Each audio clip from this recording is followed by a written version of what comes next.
Good morning and welcome to the Elk Grove Unified School District's board meeting. Unless otherwise ordered by the Sacramento County Public Health Department of the state or by other legal mandate, including AB 361 Board Resolution, the Board of Education has resumed full in-person board meetings. Live streamings of full in-person board meetings will be available to the public via the Zoom platform. Today's meeting is being video recorded and will be available on the district's YouTube channel. For public comment, there will be one public comment period for items on the agenda during the special board meetings in person or via Zoom. Individuals with comments on general school board issues may address those at regularly scheduled board meetings. A person wishing to be heard by the board shall first be recognized by the president and be allowed up to 3 minutes to address the board. Individuals may not defer their time to another individual speaker to increase their total individual time beyond 3 minutes. The guidelines for the full in-person public comments and participation can be found on the table outside of the boardroom and on the district's website. And we are starting this meeting at 8:37. And the first item, I believe there were no public comments. We'll get to that section. The first item is the Pledge of Allegiance. I'd like to call on Mr. Hoffman. Thank you. Thank you, Mayor.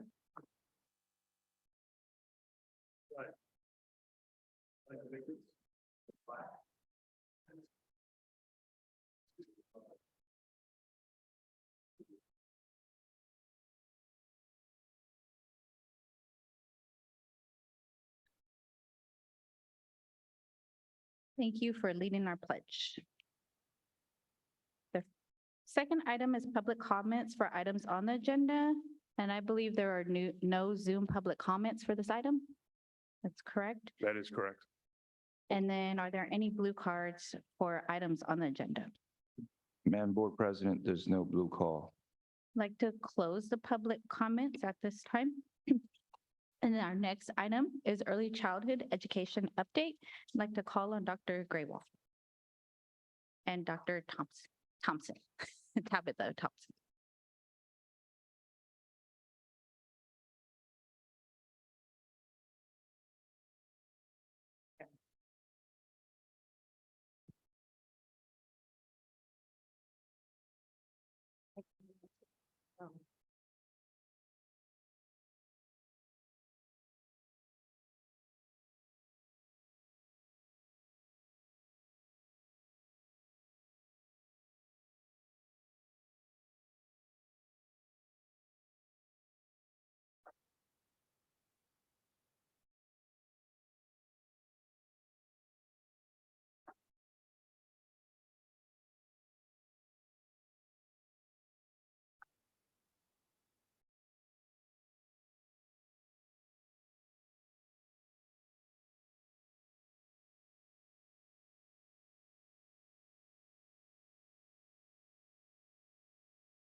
There you go.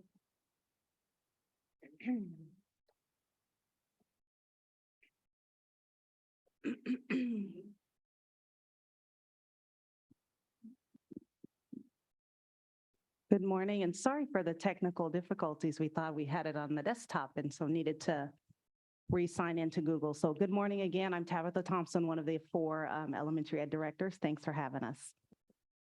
Good morning, Ann Regali, Special Education Director. And thank you, Dr. Crystal Martinez-Solari and members of the board, Superintendent Hoffman and Ms. Avalos. We're happy to present on early childhood education and special ed. Dr. Cooper?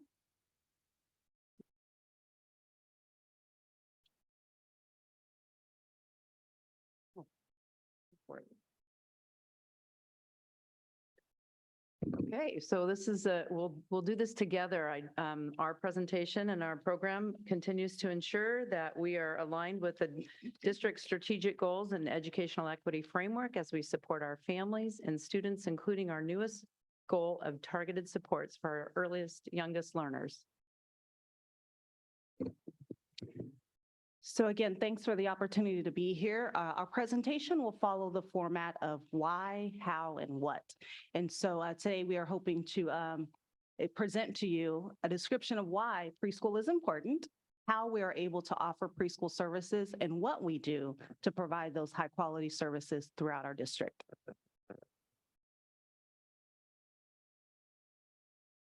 So we are always ensuring that we are following the research. And so some of the latest research out of Georgetown, Duke, Vanderbilt, some of our heavyweights in the ECE world are reminding us in a 2017 research paper that students who attend preschool are far better prepared for kinder and beyond.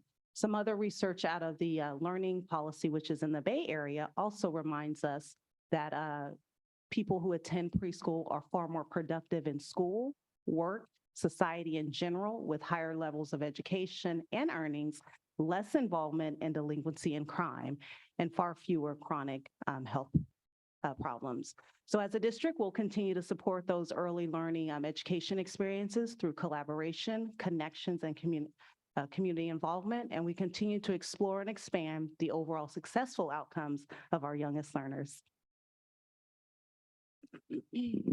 Through the involvement in preschool in the district, students are not only offered educational experiences, but also additional benefits include the health and dental screenings, educational and behavioral assessment, including in-class behavior support, parent training, and workshops to bridge the connection between home and school. In addition, parents are offered trainings on age-appropriate behavior modification techniques and the overall social emotional growth of students. Our goal is to have all preschool students transition to kinder as independently as possible. And now we'll move through the how we are able to provide high quality preschool services.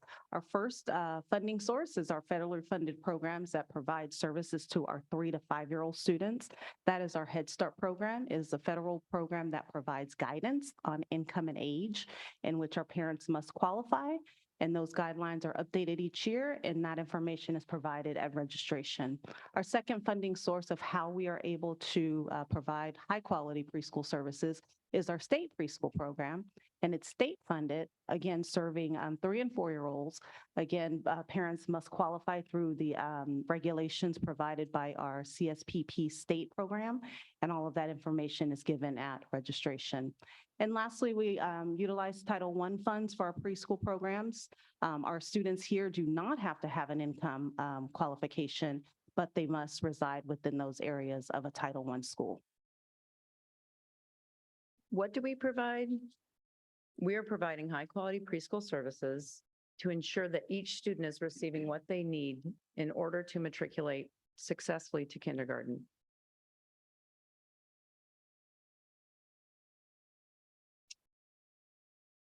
An overview of our classrooms. We have inclusion classes where the curriculum and classes are adapted to meet the needs of children. We have special ed collaboration preschool with Head Start. And we have, as a note on our inclusion classes, we have notified families that typical peers will begin in January. Currently, teachers are providing inclusive playground opportunities and buddies with their typically developing peers on the same campuses to ensure that they are accessing their gen ed peers. We're also exploring making up time with typically developing peers in the summer integrated preschool. Special ed preschool is a federally funded program, and it comes with without income guidelines. Students are assessed and tested to determine eligibility and referred to the least restrictive setting, and appropriate services are provided as needed. And then lastly, we have our first 5 parent-child playgroups. This is our focus on providing parent education to all of our parents. It also has a component of playgroups in which parents are able to participate in educational experiences both via Zoom and in classrooms with their 0 to 3-year-olds. Right now, we are currently serving and providing support for 77 students in our playgroups, and our target zip codes are 95823 as well as 95828. And so currently our programs are located at Limebach, Mac, and Prairie, and then we also have a Zoom session where parents can attend via Zoom.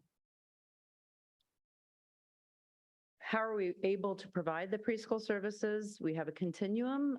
We have integrated preschool with focusing on communication, functional pre-academic skills. We have intensive, where we focus on communication and development.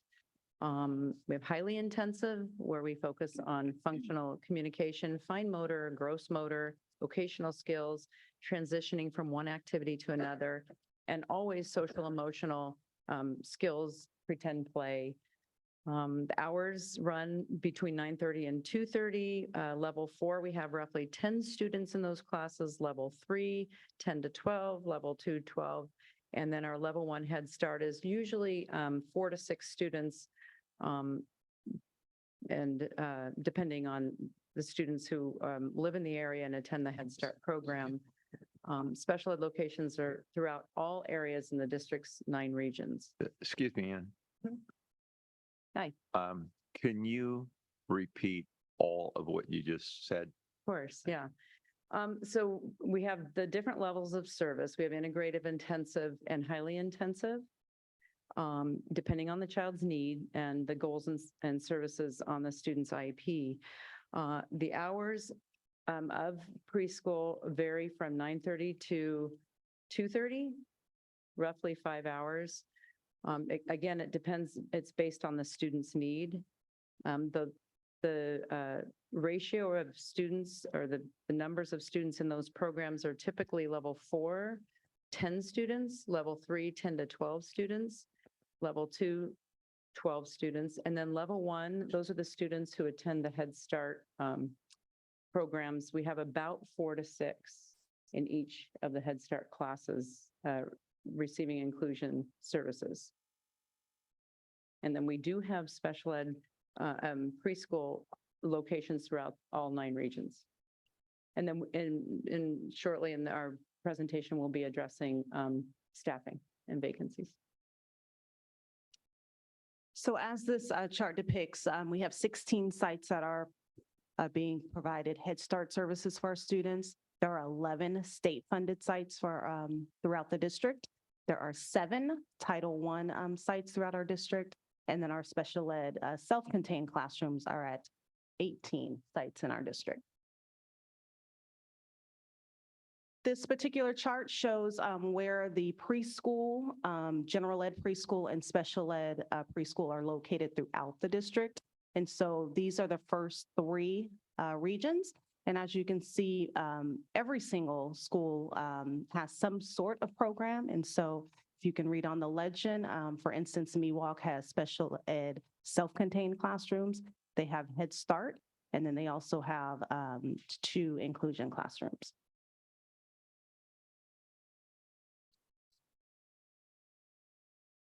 This is just additional process. I think you covered this one. Okay. The Franklin region has special ed self-contained classes at Costello and Hine, and Franklin Elementary has highly intensive.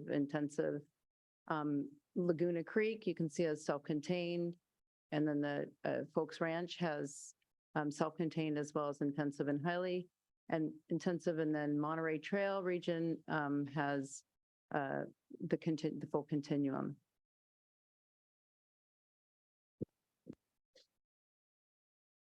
And then our last three, there you go. Our last three regions, Pleasant Grove, Sheldon, and Valley, again, continue to provide those high-quality preschool services for all of our students, whether it is Head Start, inclusion, state title, or those self-contained special education classes.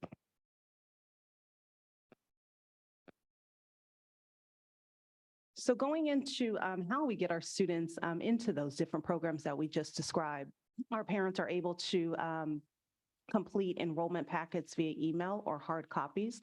Our department does have a special email address, pre-K Reg, in which our parents can send in their completed packets. And so parents are provided the packet and some information on what to include with their packet. Every single parent must include medical, income, and birth verification as part of the enrollment process. And once those packets are completed, again, they can send them back via email, they can mail them back, or they can deliver to one of our preschool offices. Our enrollment team, which includes our program educators and our office assistants, they are responsible for following up if any parents are missing information or need assistance with making sure that the enrollment process is completed. Depending on staffing and depending on the number of packets that have been returned, the enrollment process is typically 2 or 3 weeks. This is based again on staffing and then based on how quickly parents can get us any missing information. Our program educator team, they are trained and responsible for certifying files. That means that they have thoroughly looked through those documents and made sure that parents qualify based on that income guidelines that are set by the state and the federal government. And so once birth is verified and income is verified, our program educators do have that responsibility of signing off on those forms and notifying our parents that they're officially enrolled in our preschool programs. Right now, our program educator team is a team of 4. A mighty team of 4. They have did a wonderful job of making sure that our classrooms are almost full, which we'll show you in just a second. And then they have partners, and their partners are our office assistant 3s. And so between those groups, when we are fully enrolled, there's 8 of them. And we are right now short 2 office assistants. And so those 2 positions have been vacant for a bit. We are constantly looking for good candidates to join our team. And so we frequently are interviewing. That team does join us for those interviews, just in making sure that we get the right person for our team. So once we are again fully enrolled, there's 8 people that are responsible for making sure that our classrooms are full and that our parents are provided the support and services that they need. So our enrollment data, as you can see, is we're 86% full with the Head Start, 91% full with state, 93 with Title I. First 5, we have 77 students, 48% attended special ed preschool, so self-contained classes, 388 students. That number looks a little bit lower at this time, and that is due to enrollment changing throughout the year as children qualify and turn 3 years old and or become eligible for services. For example, the numbers grew by 250 last year between August 2021 and June 2022. Speech-only students, we have right now 111 students receiving just speech, and then in the self-contained, we have, as you can see, 388.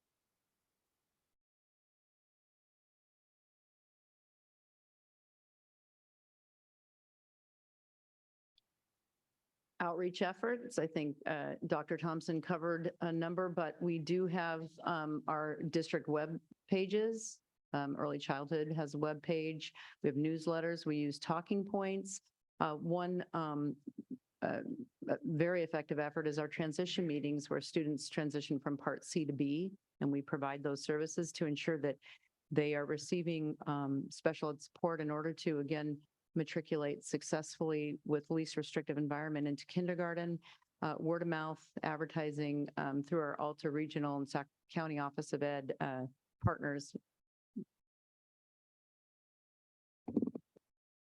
So another critical part of our preschool programs are our involvement with parents. And so while one of our goals is always to educate students, we are also constantly trying to make sure that we are supporting families. And so our families are invited to attend many different parent trainings, workshops, as well as those play groups that were mentioned earlier. And then here's just a list of some other partners that we have throughout the community that support us with making sure that our parents get the resources, information that they need. For instance, Help Me Grow provides us with nutrition services and information that is provided to parents. We also are always in communication with our FACE department to make sure that all of our preschool families are invited to anything that's happening in that world. And so we want to make sure that we're always connected to our parents. So some of the ways that our parents get this information is parent boards. So every single classroom, if you walk into a preschool classroom, they will have a parent board that displays information related to resources. There's also a resource binder in every single classroom. And so if parents wish to take copies of flyers or look through those resource binders, those are available as well. Our teachers every single month have parent meetings, and so parents are invited to come and connect with us on specific topics. Many times there are guest speakers from these partnerships in the community that come and provide that information to our parents. Or if there's not a guest speaker, our teachers will sometimes also make sure that those flyers get into the hands of our parents. So extremely excited by the partnerships that we have and want to continue growing in that aspect of our program. Sorry, one more thing on family involvement.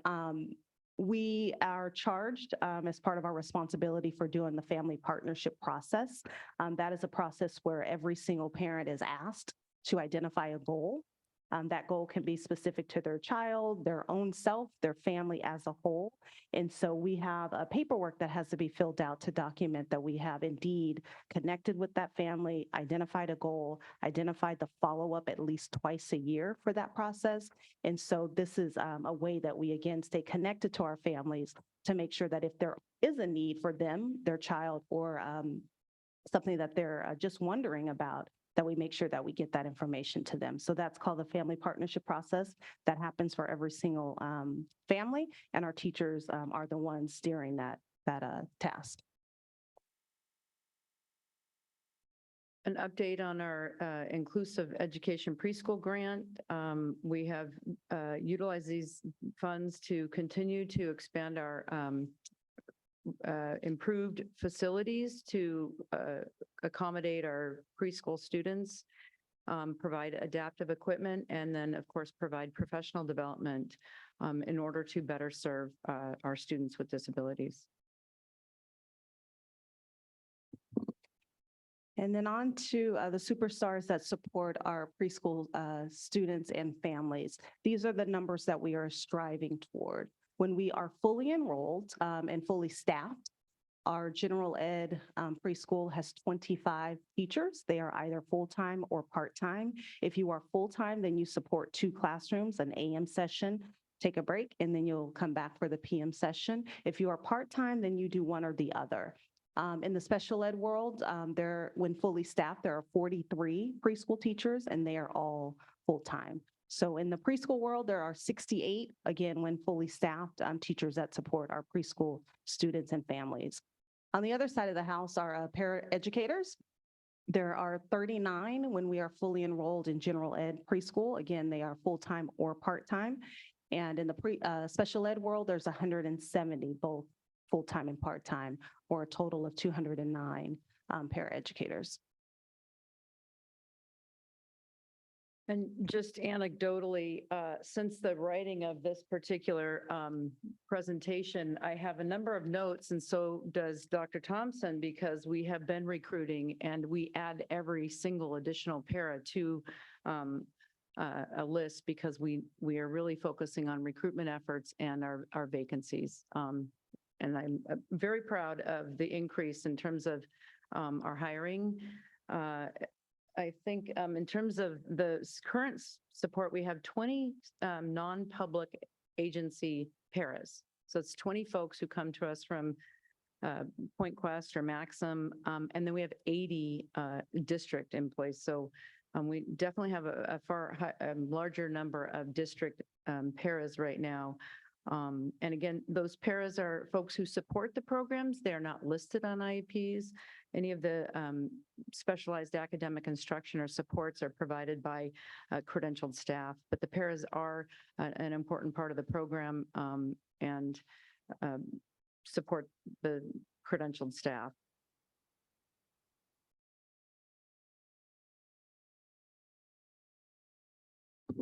And so the numbers we just showed you are the ideal world. When we are fully staffed, that's what the numbers look like. Unfortunately, we do have vacancies. And so right now in the general ed preschool world, there are 3 teacher vacancies, 1 full-time, 2 part-time positions. There are 5 vacant SPED paraeducators for our preschool inclusion classrooms. There are 17 preschool general ed paras. Again, those are the part-time positions that support 1 session during the day. We still have 4 SPED teacher positions that are vacant, and then there are 69 SPED And as of yesterday, paraeducators. we just onboarded, so it's down to 3. So good news, we just onboarded and we are down to 3 special ed teacher positions. And we have 2 in the hopper. Go 2 for are, it. we have 2 who we're not onboarding yet, but checking references we have interviewed. So hopefully that'll go down next time we present to 0. So just kind of a side note of where these vacancies are right now. They're all over our district. Pleasant Grove has vacancies. Markoffer has vacancies. Florin, Franklin, Jackson, West, Reeth, Prairie, Kennedy, Sierra, Union House, Linebach, Folks Ranch, and McKee. All of our teachers are on the EGEA salary schedule as contracts. And then as Ann mentioned, we are holding interviews frequently to make sure that we are decreasing our vacancies as quickly as possible. One final note, our school readiness team also has 2 vacancies. Our parent liaison position and our bilingual family advocates are also vacancies for that particular team. They have been vacant since late July, and so we are hoping for subs that will be able to support our school readiness team. That's through our first 5 grants. And then those 2 office assistant positions in our enrollment team are also vacant. And again, we are hoping to fill those vacancies as soon as possible. I'm sorry, can you repeat the vacancy? Absolutely. The sites are Pleasant Grove, Markoffer, Florin, Franklin, Jackson, West, Reeth, Prairie, Kennedy, Sierra, Union House, Linebach, Folks Ranch, and McKee. And how many total position? Will you go back to that slide? So total positions is this particular slide. There's 3 gen ed teacher positions. There's 5 SPED. Okay, let me just, okay, I got it. What number is that? That's number 19, Mr. Yang. I'll write it down. So with that, again, thanks for having us here. We appreciate all the support that you continue to give to our ECE department. While we struggle with staffing, I will publicly say how hard that our team is working to continue to support our kids and our families every single day so that our kids are able to come to school and have those great educational experiences. So thank you for the presentation. I will open it up for question or comments. I will start to the left side, starting with Ms. Jamerson.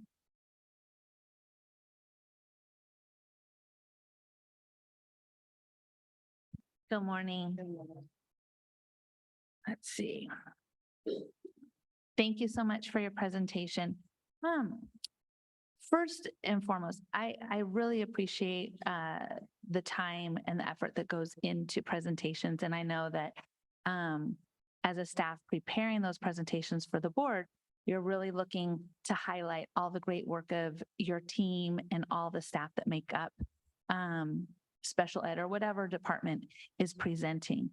One of the things I'm curious about is what would you say are your three biggest challenges? Because this talks about all the great work, and there's a little bit in there in terms of, hiring vacancies. Those are, some challenges that we've heard a little bit about. But what would you say are your three biggest challenges that you're facing? Am I allowed to say staffing times 3?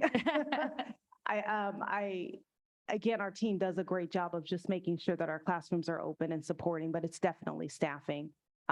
You guys know that when you are used to a particular team of veteran staff, and then there are either new people or subs in a classroom, it just creates another level of stress. So definitely staffing continues to be our biggest issue. I would say also the lack of time, just in terms of all the paperwork that our teachers have to complete. And so just making sure that we support them the best that we can in terms of time sheeting or having folks come in that can help with some of that is definitely a challenge. But again, most of it is around the staffing piece. I would echo that, of course, but I like to just set that staffing piece aside and pretend it's 2000 different year where that is not an issue. And the goal, one of my goals professionally is to empower parents as the primary educator. When we're talking about these smallest children, and I think of this with the issue we have with our significant disproportionality in terms of addressing the students who are over-identified in the high school, it starts when they're young, 3, 4, 5. So really working with our parents. I'm excited moving forward and the work we're going to be doing with our community advisory committee. And again, I think it's staffing aside, bringing in our parents as the child's primary educator and how we can provide additional trainings and supports. And I think with our collaboration, I'm very excited with Dr. Thompson and the work we're doing. And of course, the state of California is recognizing this. So the funding is coming in younger and we're catching up and, staffing shortages, but we've got this. And so I'm very excited about the work that we're embarking on. Perfect. Thank you. Couple of questions. On slide 13, we talked a little bit about the enrollment process and the time that it takes. And you said that it takes 2 to 3 weeks and that currently you're down. And I want to make sure that I understand. It sounds like you're down 4 team members total with the enrollment team and the school readiness team. Is that correct? So our enrollment team is our program educators and our office assistants. So we are down 2 office assistant positions. Our school readiness team supports our first 5 grants. So those are those play groups and the parent education piece. Okay. And that other team, the SR team, is down a parent liaison and then a bilingual family advocate. Okay. And then when a parent or family comes to enroll, are they aware of the time that it takes? Because 2 to 3 weeks can be a long time. And if they're not, how is that communicated? And are there, because you're short-staffed, are there innovations that you've implemented to kind of streamline that process or shorten that process to make it a little bit lighter on both the families as well as the staff that are having to process that? Absolutely. The timing, some of it is reminding our parents that if they have missing information to hurry and, bring it back to us, which definitely could speed up the process. Our enrollment team has been supported by substitutes in these past few months. And so in late spring, we sent a call out for help from any school that had clerical staff that were able to do some overtime with us. So we went over to McKee in March and trained 14 people that are from other school sites that came and supported. Some of them were consistently supporting, others, it kind of fell off because of life and summer coming. And so excited that we do still have 2, the 2 young ladies over at West continue to provide support every single day between 2 and 3 hours of overtime. And then also we brought in Seta, our grantee for Head Start, graciously sent over some support as well. And so we've had a young lady that's been doing some data inputting, had to be trained, but doing some data inputting for us. And then there are 2 subs that showed up this week that we are hoping to keep for a bit until those positions are full. So we've been trying to be creative in providing that support for our team because we know that we want to get our kids enrolled as quickly as possible and then into classrooms as quickly as possible. So lots of different ways that we've been able to support the enrollment team. Okay. Something else, I think from the special ed side, it is all kind of dictated by the timeline. If you have been if a student's parent or somebody has reached out and requested assessment, we have 15 days to respond with an assessment plan. But also short staff in the special ed office, we are recruiting, we've hired 1, we have 2 coming on.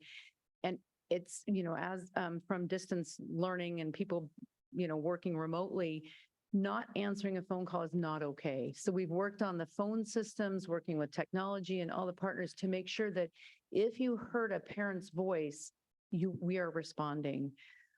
It's on the, incumbent upon us to be sure, even if, and our staff knows that, our clerical staff knows, we work as a team, respond. You might have been the only point of contact. So I think it's very important, and it is something that we talk about and we celebrate in special, and it's exciting. You may see yourself as an office assistant and not having that one, but you could be the first line of support. So really promoting that and working as a team, I think, is also helping. I definitely appreciate that. I know that we've heard previously that there were challenges in getting responses. So I appreciate that you've taken the time to address that and really emphasize and explain to the frontline staff how valuable they are. That, like you said, you're not necessarily just you're impacting a family. So thank you. Let's see. Other questions I had. When we talked about outreach with the parents, and you talked about the parent board and a resource finder. I think those are great ways. I think that, we always need to reach out to families in multiple channels, whether it's electronic, whether it's in paper. How are we connecting with them in terms of language barriers? So with, that parent board or the resource finder, are there materials there that are in multiple languages? There are translation of forms as needed. Our preschool team is actually very bilingual. So we have quite the diversity in our team, which is exciting. And then we're also using talking points. And so our families also get those messages in their home language when there are exciting things that we need to share out, or if there's any, again, resources or information that needs to be given to families. So a great system that we've been able to use. Perfect. It's good to hear that the diversity of the staff, because I think that talking points is a great resource, but I think having somebody communicate with you in your home language in person, really, again, the impact that we're really trying to make with these families to press upon them, the importance of being engaged at this age. I think that that's great. And then just in terms of, let's see. Oh, we talked about the vacancies and that we're contracting, as it looked like our paras, 80 of them were district and 20 were contracts. And I know that we put a lot of resources in to train those contracts.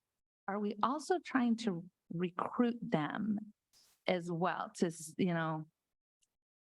I'm primarily speaking to special education. We are, I have to watch myself. I'll be out at a school site. I was playing football at Kerr with a parent, a class, and he was telling me he wants to be a district employee. And sure enough, I followed him all the way. This was last fall, and he is now a district employee, but we do have, the do not recruit clauses built into those. So something I've heard is paras might, if we don't hire them and recruit them as district staff, they'll move around because they'll kind of go where the pay is higher. So we are working on and we're working, with our HR team to be able to hire paras and train them for part-time work. So some people really, maybe they're students, maybe they're family, and then as many as we can full-time. Okay. Yeah, we are working on and providing training so they feel supported and can do a good job. Perfect. Thank you. And I think that's all my questions. I know I give chance to the rest of my colleagues. Thank you so much for your presentation. I'd like to call on Mr. Yang.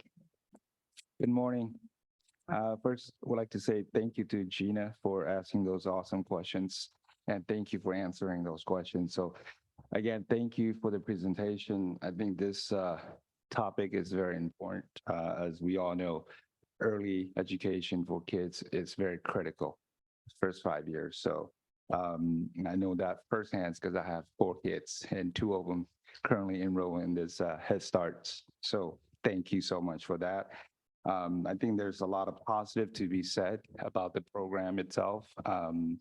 But of course, I think there's always room for improvement.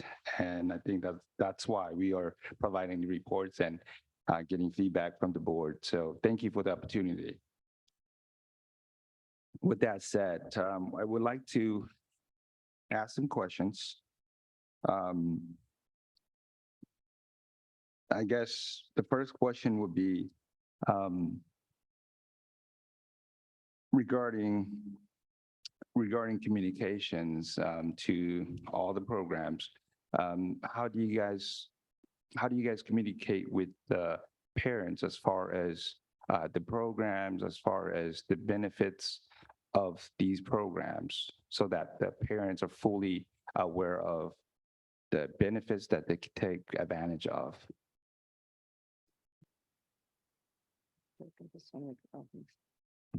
So a couple different ways. One is we've updated our ECE webpage so that parents are aware of the different sites, the locations, the resources that they are able to obtain as a part of the district. And we also make sure that our front offices in all of our school sites know and are aware of the preschool services so that they can also promote, especially because parents often come to the site that they're interested in. So making sure that our clerical teams are aware of what's out there. Again, as mentioned, talking points is critical. We make sure that we're sending those messages out. Our enrollment team, as well as our school readiness team, are out at community events as well. So when we get the opportunity to be in the community to promote, we often will go out, set a table up, and make sure that we're doing that promotion of our district and all that is offered. I got there. Oh, sorry. Okay, thank you. And following up with staffing and vacancy as well. So how many students are identified as special education or in the Head Start? Do they have a paraeducator list in their IEPAs and all those positions fill? How many are identified as Yeah. a special? Right. We have 111 receiving speech only, and some of our Head Start, a number of our Head Start and inclusion students also receive speech. So they're,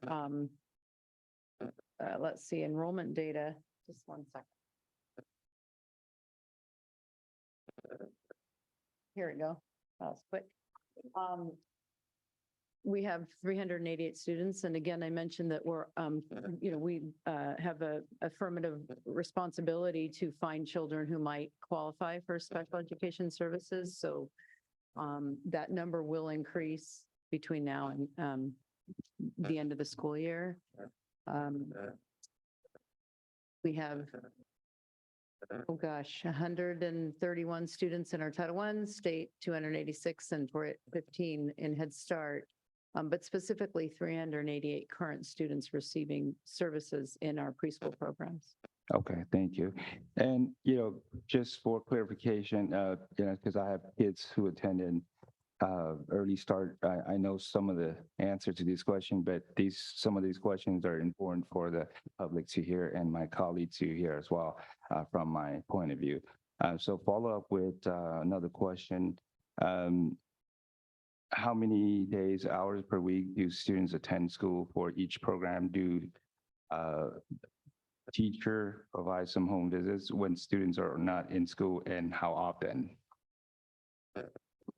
So I'll answer your home visit question first. Our Head Start program is required to do 2 home visits a year. So actually last week, our teachers were out in the community visiting students in their homes. So we will do that again in May as part of our program. And then you asked about vacancies. Yes. And Well, no, hours of operation. Yeah. Operation. So Head Vacancy Start was the last question. vacancies was last question. I'm sorry, I missed that one. Yeah, that's You okay. asked about vacancies in our, You could answer that again if you want. I'll answer it again, just in case someone didn't hear. We do have vacancies in our inclusion classrooms. So Sure. there is one special ed para Okay. assigned to each classroom, and that was a part of those 5 vacancies that were listed. As far as, again, home visits are completed for all of our programs. Did it last week, we'll do it again in May. And then in terms of hours, our Head Start students are in school Monday through Thursday for 3.5 hours a day. Our state kiddos are in school Monday through Friday for 2.5 hours a day. And our Title I kiddos are in school Monday through Friday for 2 hours. So the schedules do vary a bit. Okay, thank you. And lastly, I just want to provide some personal feedback as far as being the parent end of it. As I alluded to, myself and my wife have kids who are attending in the early starts. So some of the things that I think that I would like to see being more kind of, I would say, equally as far as communication goes. I see that because of lack of staffing, because different school that our kids has attend, because we move from one area to another within the school district, we've seen that the lack of staffing has provide lack of communication versus when we attend a school and the program with enough staffing. That was great communication and help. So I would like to see that to level up to par if possible, because I think that that does a lot of goods for the parents and the student. So that I'd say that would be one of the critical thing. The second thing would be the communications of the benefits that parents could take advantage of. For example, like if the parents choose to take the kids to the school site, they are to be reimbursed their mileage. And a lot of parents did not know that, including my wife. So I think that is something that is critical for the parents to know. And then the third thing would be the home visit. That could be done more often as well, and especially on an early stage with the most severe kids. I think it's important to give them more home visits and counseling if possible. With that said, I would like to end with a positive note that the staff has done a really great job. I could see the benefit from these programs, especially in front of my own kids, and it's great to see it firsthand instead of just hearing about it. So I just would like to thank you two, and the whole staff and the school district of doing this great work to really uplift our young students so that they will be more equipped and prepared to learn more in BK and going forward to high school and colleges. So thank you so much for all the work that you guys done. I look forward for improvement, which I know you guys will make these adjustments as needed. So thank you so much. Have a good day. Thank you. Ms. Albiani is next. Hi. Excellent questions. Thank you. I just had a few comments and a few questions and suggestions. One, I want to say when I've been to the preschools, I absolutely love that it's a play-based system and that we are, in my mind, completely age appropriately with the teaching those children. And it is just a joy to see. And I don't know because of COVID if we are back to it, but the family style meals, I mean, just the things that are happening in those classrooms were amazing. So thank you for that. Do parents attend the Zoom? What are your numbers on a Zoom? That's interesting to me. Is that for the play group you're Uh-huh. referencing? Yeah. Actually, that's our largest group still. And so some of our families, just for whatever reasons, can't make it to the sites. And so we continue to offer that into this year, and it actually has like 22 parents that are enrolled. So that's actually our largest group via Zoom. Oh, I think that's really exciting. I think we can find one positive out of COVID, so that's a win. Preschool is, for some, it's very simple, and for, it's kind of confusing to me. So I think working CSD offers preschools, we offer preschools. There's a variety of ways to reach preschool in Elk Grove, and our goal would be to have all children in Elk Grove go to a preschool. So I just wanted to suggest when we get to staffing and you have a little more time, is there some sort of one sheet? Because where I live, I could not, I don't qualify for in our targeted zip codes. So I believe my only choice was to send my child to a private preschool, but I still would love to have that information from a school. I have older kids and I have a connection with the school if you're in a neighborhood. So some sort of one sheet that maybe we could share with, and CSD could become our partner that shows CSD, that shows, I imagine you get into fishy lines when you say private preschools, but it could be as easy as private preschools. But just becoming partners to encourage that early childhood education. We just had the Giant Pumpkin Festival. There's booths, there's wonderful opportunities to show what we can give to people. And I think we can partner with people that would also say, because it doesn't have to be us. We just want your child to go to a preschool. That's what we want, because we know that's what's best. So could I encourage that and possibly creating some sort of one sheet or a half sheet that gets handed out by a number of organizations that includes our information and theirs, and we work towards that together. Can I just respond really quickly? Yeah. Absolutely. We are always interested in the end goal, which is to make sure that our kids are in any kind of a setting for Yes. learning. And so along with CSD, we also partner with Catalyst and Champions. Oh, there you go. to Oh, also perfect. provide those preschool services. Yes. And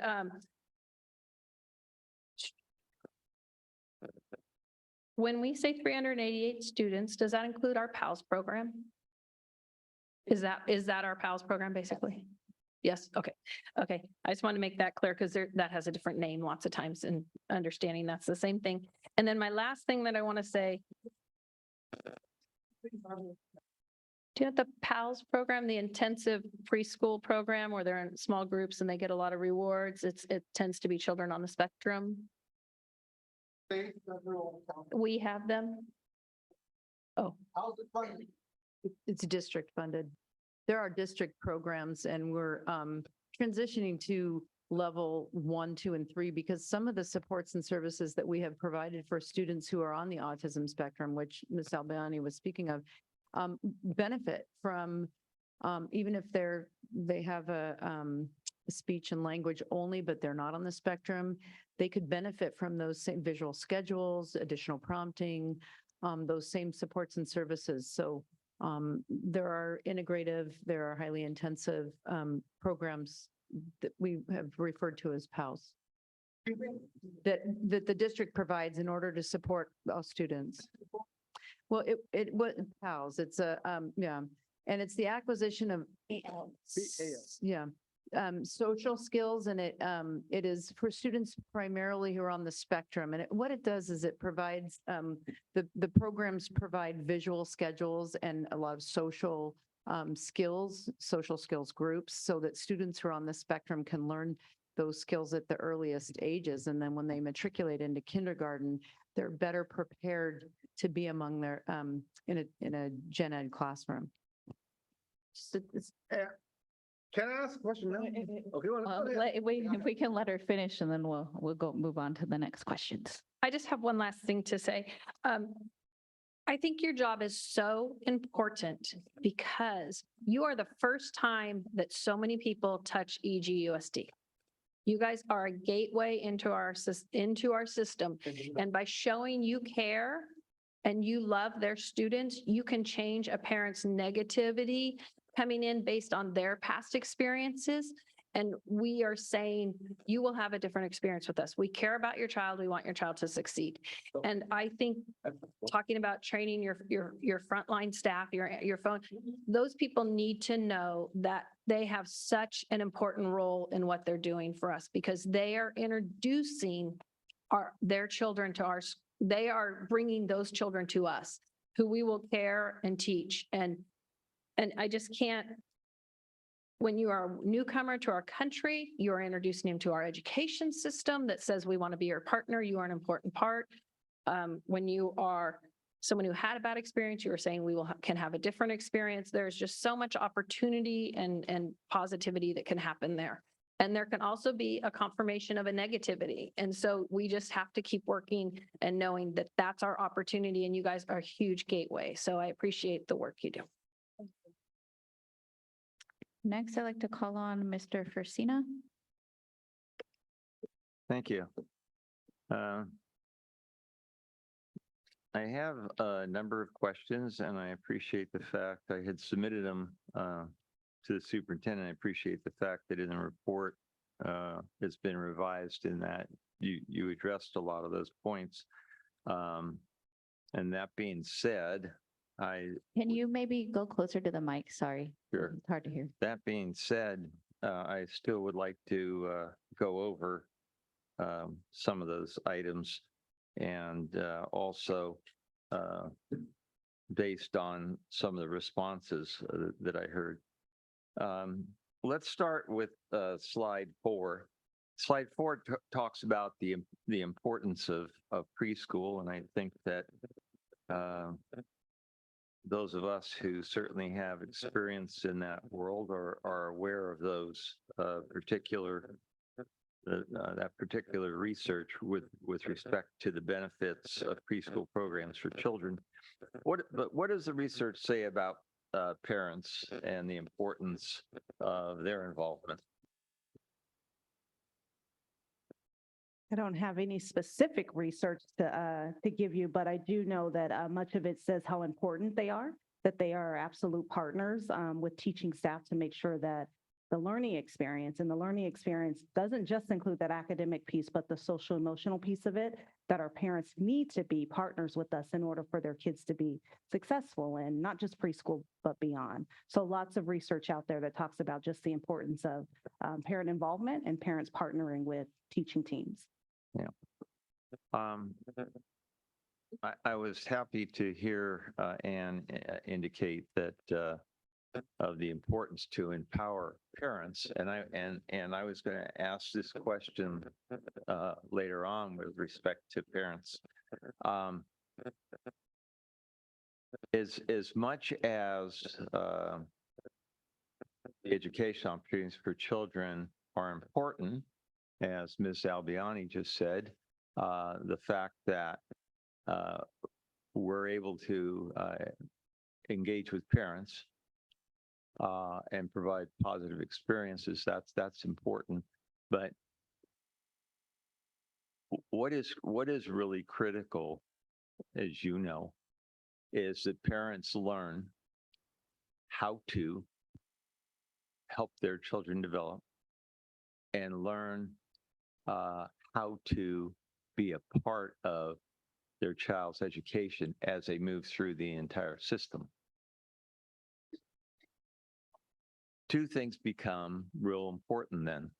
One, the parent involvement piece, both attendance in their child's classroom, as well as attendance at parent trainings.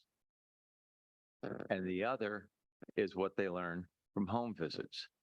Now, if I heard you correct, you just, in Head Start, just did parent visits and you intend to do it again in the spring. And my question would be, why don't we do it every day of the week, and especially on the days that children are not in school at all? Why don't we do that?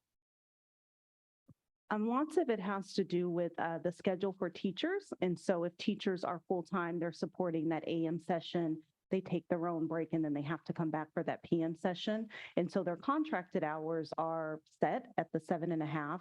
And so if we incorporate home visits, it would be asking them to do it after hours. And so our program is required as part of our contract to do it twice a year, which is what we do.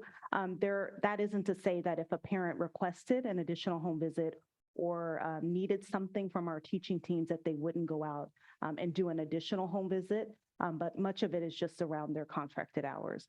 Home visits are amazing. You learn about families, you learn about the connection, you start your partnership process with families. And so it's always a great idea to meet parents where they are and to see them in their home setting. So absolutely home visits are critical. Yeah, I guess my experience, irrespective of what the contract says, the Head Start contract, not the teacher contract. The teachers in our Head Start programs did in fact do parent visits every day of the week and all day on Fridays. And I've been on the board for 8 years now, and I have brought this subject up over and over and over again. And to me, if indeed we recognize the importance of parent involvement, and if we recognize the importance of empowering parents, I just fail to understand why we don't do more. Ann? I appreciate hearing that, and I have done a number of home visits myself. Last week, we had a student who had a pretty traumatic event happen at school, and I called at the end of the day or the evening to check in on mom because I was very concerned. Everyone's worried about the child and the staff. I checked in on the staff. And mom, I kind of expected to hear some tears and maybe like a relief. Thank you for asking how I'm doing. And she said, thank you. But her biggest concern was moving forward, would this child qualify for Medi-Cal in the next step? And she had very specific questions. And I say this because I think the listening piece is the most important. Some parents do not want you in their home, whether for different reasons. So I think it's important that our Head Start teachers, our special ed case managers are listening, and then we're compiling the data and responding to the way they want to be communicated. Mr. Yang earlier mentioned that one site was better than the other. So if we were to task our Head Start teachers with blanket home visits, we might be actually doing what's best for us because we have that as our assignment when in fact, it might not be the outreach or the response that that particular family needs. So I'm committed to really listening to the families and what they're requesting in terms of and this is of course special education and how they want that communication and what kind of support they want. I can't speak to the Head Start teachers doing daily home visits, but daily check-ins would be awesome if we could get to that point. And I recognize that point. Intellectually as well as experientially, I recognize that point. But I just feel there has to be a different place from you do every kid because every family doesn't want you in their home to we go out twice a year. I think twice a year falls so short of the mark and so far short of what our responsibilities are. And I have felt that way since I became involved in Elk Grove Unified.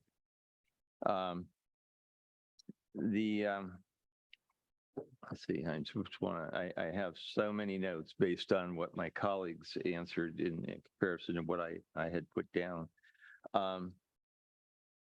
Also, we have 1,297 students in preschool. That was your figure, the total. And I am happy that you are happy with the fact that the attendance at parent trainings via Zoom has 22 parents. Now, I don't want to look at that from a negative perspective, but when you got almost 1,300 kids and you got 22 parents showing up, there's a problem. Again, this is an issue I've discussed for the last 8 years. I get the monthly, we all get the monthly Head Start reports indicating basically parent involvement is like 10%. Why? You know, that number hasn't moved in the 8 years I've been on the board. Why? If we want to empower parents, why? So just for a little bit of clarification, Ms. Albiani asked about the play groups. And so that response was specifically for the Zoom related to the play groups. Our play groups have a target goal of 160 parents throughout the year. We are at 77 parents at the middle of September. So that's a goal that we feel very confident that we're going to get to by the end of the year. So that was specific for play groups, not Zoom meetings for any other Okay. purpose. But the Head Start sits right around 10%, correct? Per your reports. I'm not sure that I know that answer right offhand. You will get in the upcoming weeks another parent involvement report that will show what we've been able to do this far into the school year. Let me ask the question differently. What specific steps do we take to encourage parents to attend the trainings such that they become a more informed partner and better able to advocate for their child as they move through the system? What do we do specifically? So much of it goes back to that relationship that they have with their teaching teams. So teachers being able to remind them about things that are happening, encouraging them to go to, workshops and trainings, things like that. We are using talking points. We're making sure that we have flyers on our web pages just to make sure that they are aware even of what's going on. Because oftentimes parents are busy and they, may or may not know what's going on. And so we're just wanting to make sure that we're constantly communicating to parents what's going on, and then always encouraging them to attend, whether it's a workshop through us, through SCOE, something with our school readiness team, just making sure that they're aware of what's going on, and then always encouraging them to attend.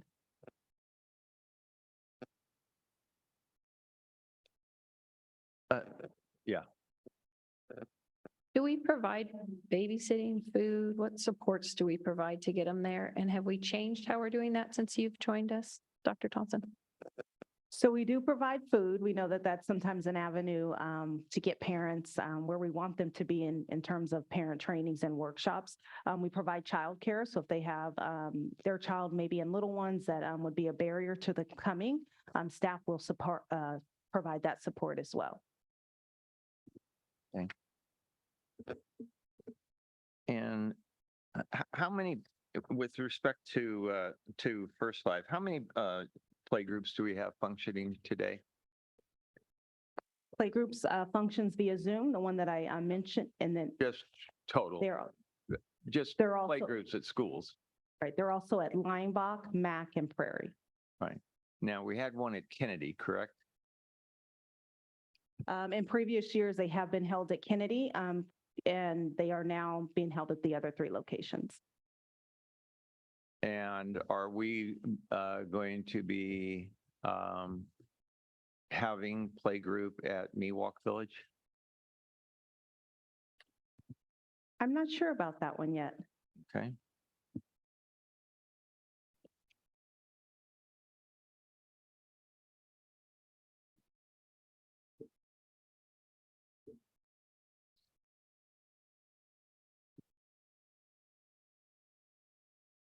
Okay, you bear with me. I just want to make sure that I have everything checked off.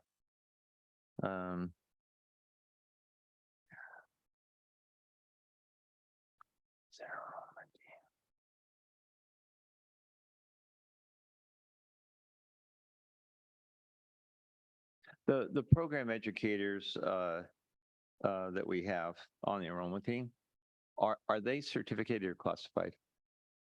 They are classified staff. So all of the people on the enrollment team are all classified people. That is correct.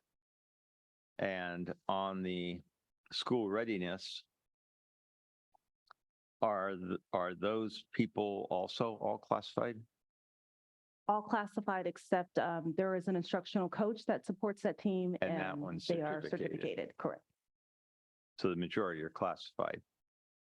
I'm not saying that negatively. The majority of the personnel on both the enrollment team and school readiness team are all classified people. Correct, with the exception of the coach, yes. Okay. And on special ed, it's the IEP team making the decisions about inclusion and services, correct? Correct. Okay. Now, again, I have a pretty good background in preschool from birth through 4 years of age. So I understand reasons why things happen, but I'm going to ask you the question. And that is, we hear consistently that we need more preschool programs, that we need more preschool slots. But we don't reach 100% enrollment. Why is that? So those numbers were as of the end of August, beginning of September. Our goal is definitely to reach 100%, and I'm confident that we will reach 100%. In every setting Absolutely. by, You want me to give you a date? I would say within the next few months. Again, all of it depends on our parents that are in need of the support and services. And then the other piece of that is just making sure that they get those enrollment packets completed and that we support them if they're missing any information. So very confident that we will reach 100% soon. okay. And Mr. no one asked the question, but just for everyone's information, Alta Regional is for special education, right? And they're the ones that oversee and assist parents and children. Who's been Mr. Christina, I'll ask you if you could please finish. We still. Well, have yeah, some more. I've been Thank you. asking for this for over a year. So in that period of time, I went from a few questions to a lot of questions. So I'll ask my Yes, questions. please. Thank you. On slide 16,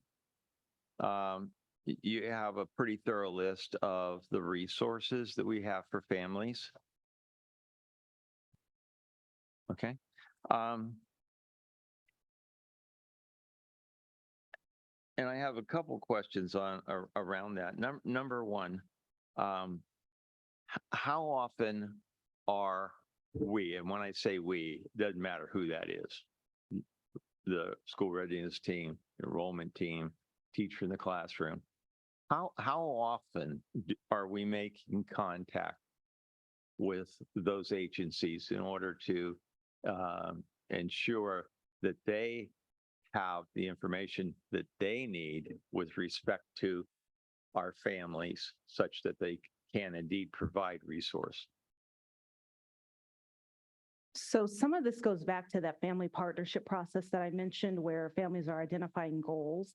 And so when teaching teams notice that families are in need of any particular service or information, they're making those connections with our partners to make sure that either the partner is directly connected to that family or the partner's coming to a monthly parent meeting to provide support for the entire classroom.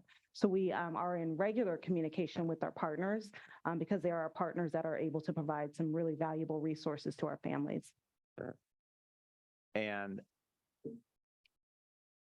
I have to certainly assume that our teachers are making parents aware of the resources when they recognize that the family is in need of resource. But what do we do to have information that says the parents are taking advantage of the availability of the resource, because that's that's a constant problem. And we're talking preschool, but like our teen parent program,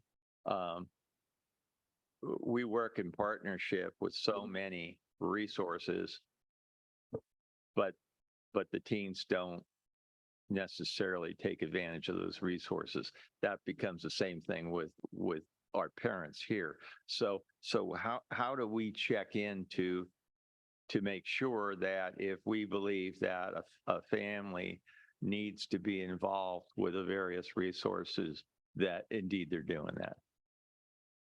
So that's that follow-up piece with our family partnership process. So that first meeting is just setting goals. You tell me what you need in terms of goals for yourself, your kid, your family overall.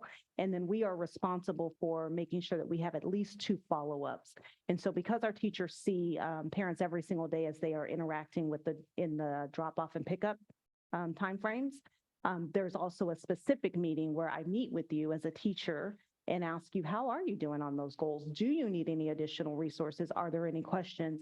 Are there additional resources that you might need? So we definitely are constantly checking in with our families and making sure that we do the follow-up. I would like to also add that as administrator in the district, I invite a variety of folks, and I was just looking at the list, to participate and share out even briefly with our program specialist team, so that they're aware of the different supports. We had our foster youth and homeless liaison present so that she could make everyone aware of the access to the food bank. And that's just one resource, but I think by building awareness of the different resources available, it helps people ask the question, oh, what additional resources might there be? So I think building awareness is very important just among my own staff so that they can start to be curious about what else might be out there. Again, that's a special ed perspective. But. On slide 18, we talk about current staffing, and you made clarifications, which I appreciate, with respect to how many of those positions are regular employees, how many are contracted employees, and what you're doing to attempt to fill the positions, because we all know that those vacancies create challenges, and I'll use that as a positive word.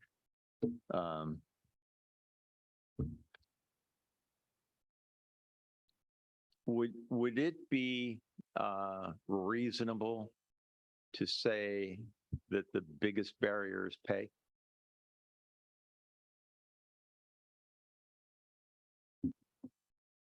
I think maybe that's part of it.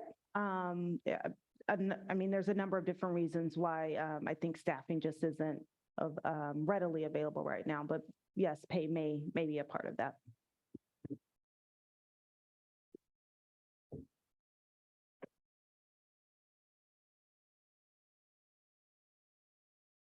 This one's for you, Ann. Ready to go. We know that the inclusion program has been suspended at least until January.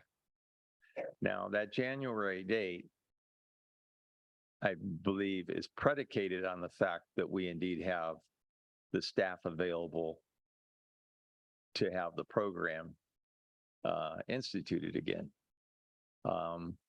And I have a couple questions around that. Number one, in the meantime,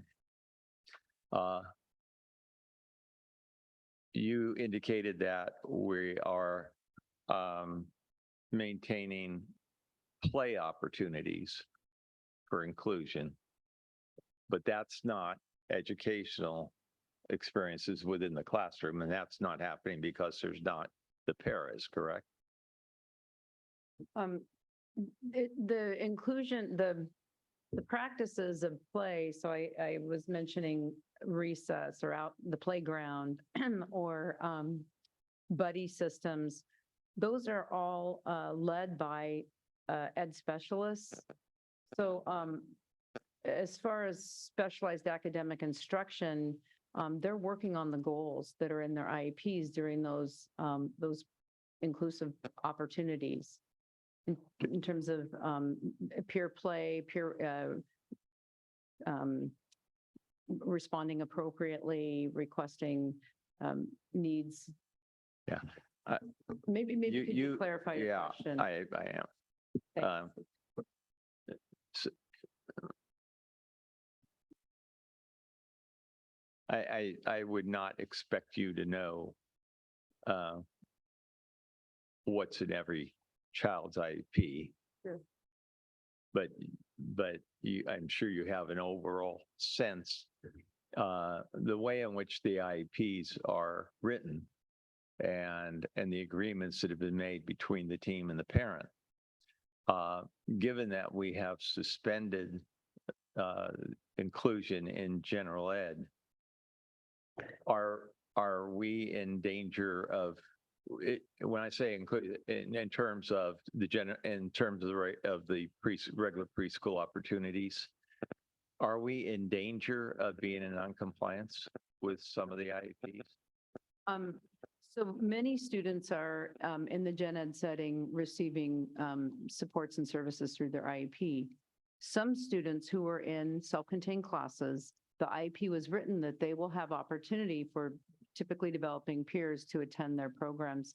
And they're compensating by utilizing the typically developing peers who are on the campus. I would have to look at each IEP and see if it says 30 minutes, did they have access to 30 minutes of time with typically developing peers? So I couldn't answer that globally. I know that the access to typically developing peers is critical.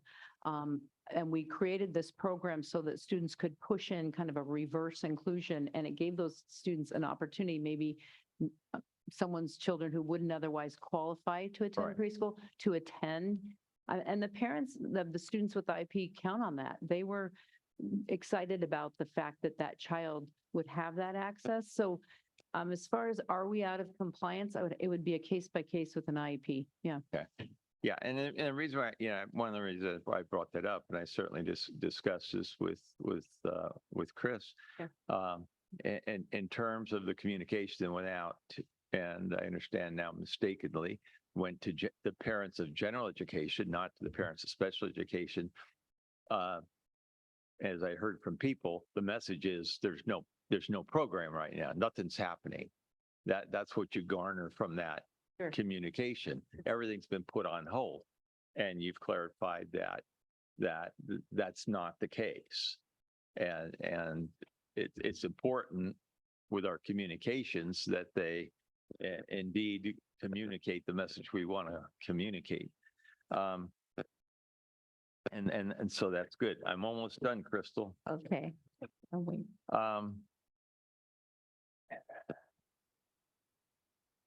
With respect to special ed kids and Head Start, do any of them, or how many of them, have paras written into their IEPs?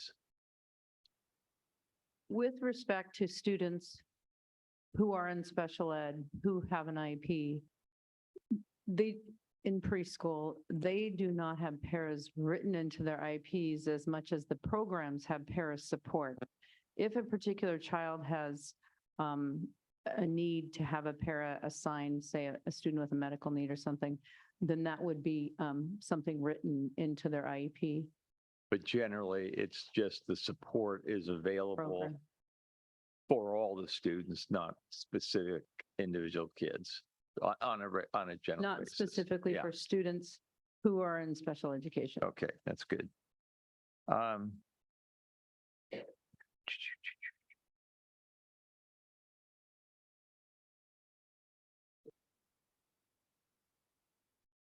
Thank you. All right, so next up is Mr. Perez.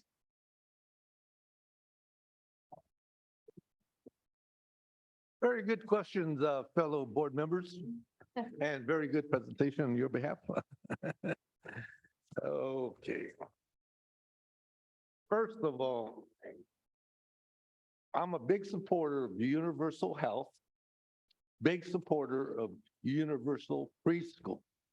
And And as you know, and I know, those go in hand. You need to do assessment on students' health issues and educational issues. And everybody here knows that I would like to have nurses, full-time nurses at every school and health services at every school. And getting beyond that, I like what your last statement, you said, the biggest thing that we need was empowering parents. Empowering parents. And the cost of doing that in our current budget is what? How much do we spend empowering parents in our program? I'm not sure that I quite understand the question. I will say to you that much of our school readiness grant is focused on parent education. So that's a primary goal. And with that is the play groups where parents are able to come in and participate with their own children. Okay. Well, you know, and I know, we spend millions of dollars on our instructors, our educators, and it's called staff development. And we spend millions of dollars on that issue, on every subject matter that pertains to school. But yet, again, on parents, so engagement, a lot of programs that we have, and I say this constantly, almost less than 1% of our budget. And it depends on the program. So what I'm saying is developing parents how to manage, to instruct, how to be parents. Like all of us, we even got our marriage license. Did we have a certificate how to be a good parent? No, we didn't do that. You know, and so that what I'm saying is that we, you know, especially with special ed children, you know, how do you empower, you know, these parents how to advocate for their child? What resources are there? And that's what I'm saying. We need to develop parent, how become a parent, especially with special ed children, how to advocate, what resources and on that. And I see that, you know, and this is not a problem that we have in our school. This is statewide, nationally. And the more children we have with special ed needs, and there's growing concerns, more resources. And so, and it's a learning process, and it depends on the disabilities. We're always learning new processes, new educational processes, models to instruct these type of students. And some students are better in different types of models. And getting to the talking about models, we do not. Seems like, okay, do we have an actual one set model for one school? It doesn't seem to me that we have a one model for that we used throughout our school system, our elementary preschool system. Because to me, you have a variety of funding from a variety of general fund, county, state, federal funding, and depends on the funding for each site, there's a different model. Is that correct? That's correct, that there is different funding for every single school site. Yes. So and depends where you go to school, a child goes to school, you're going to have a different type of model according to maybe the funding or the school. So programs are based on funding. Right. And I wonder, you know, how much in this report, it lacks funding sources, the amount of each school gets, the amount and number of students per program. Because I know for a fact that depends where you go, there's more students in this program than there are at another school. And maybe another school, depends on funding, there's like Title I, there's more students participate in that at one school versus First Five. And First Five is a very excellent program, and yet we don't have it at every school. And we need that model program. It's designed for early intervention of students. I know that. I used to work for Department of Health Services, working with a variety of programs like that, full comprehensive services in health clinics, this and that. So I know that for a fact. And that models should be at every school. That's what I believe.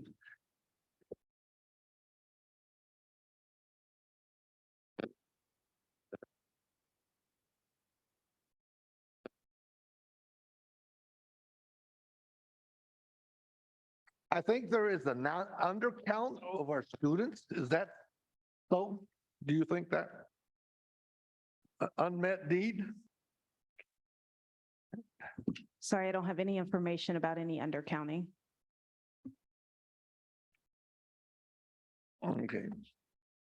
Also, I think we lack, do we have a person that within our staff that coordinates meetings with Altamed and other resources within this area, state and federal, that attends meetings and resources, new funding sources or grants, that does that full time? Special. I'm sorry, is your question whether or not we have someone who, Yeah, After within this- special ed is knowledgeable about resources, grant funding, model programs, and also attends like a network of possible federal, state, county resources. Do we have somebody like that that does that? Is that their responsibility? I do attend the You- Alta Regency meetings, and then we do continue to monitor any grants available. We are in our third year in the early inclusive education grant that we reported out on today. And do we go after all those funding sources? We do consider all of them. Okay. If they're duplicative, then we might not, but we do consider all of this. Yeah. So what I'm wondering is that, is there a written process or a map where parents could see where they could go and look at and those resources? I know you have some of those, but yet for instance, in my situation, once I knew my son was eligible for inclusion and talking to Altamed, not Altamed, Alta Regional, thinking of a clinic, Alta Regional, they were very resourceful for me, but they weren't very resourceful for non-English speaking people. And they knew that. And there's been tremendous change in that issue.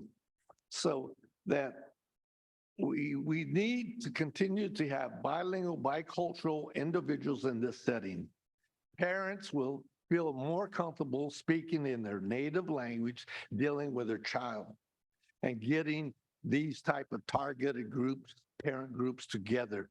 They just feel more comfortable, and we need to be more innovative, thinking out of the box of how to get these parents in there. And you have two good examples. I've seen them work, is having food and babysitting or childcare services and during those things. But the time element, we need to have meetings maybe on a Saturday, maybe on, you got to get some feedback from these parents and say, hey, what's the best time and when to do this.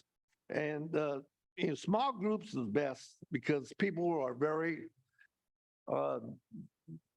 they don't feel comfortable working with the institutions.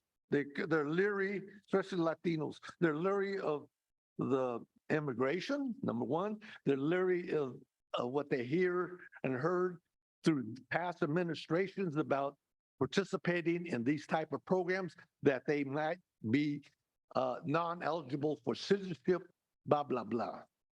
So I know that for a fact.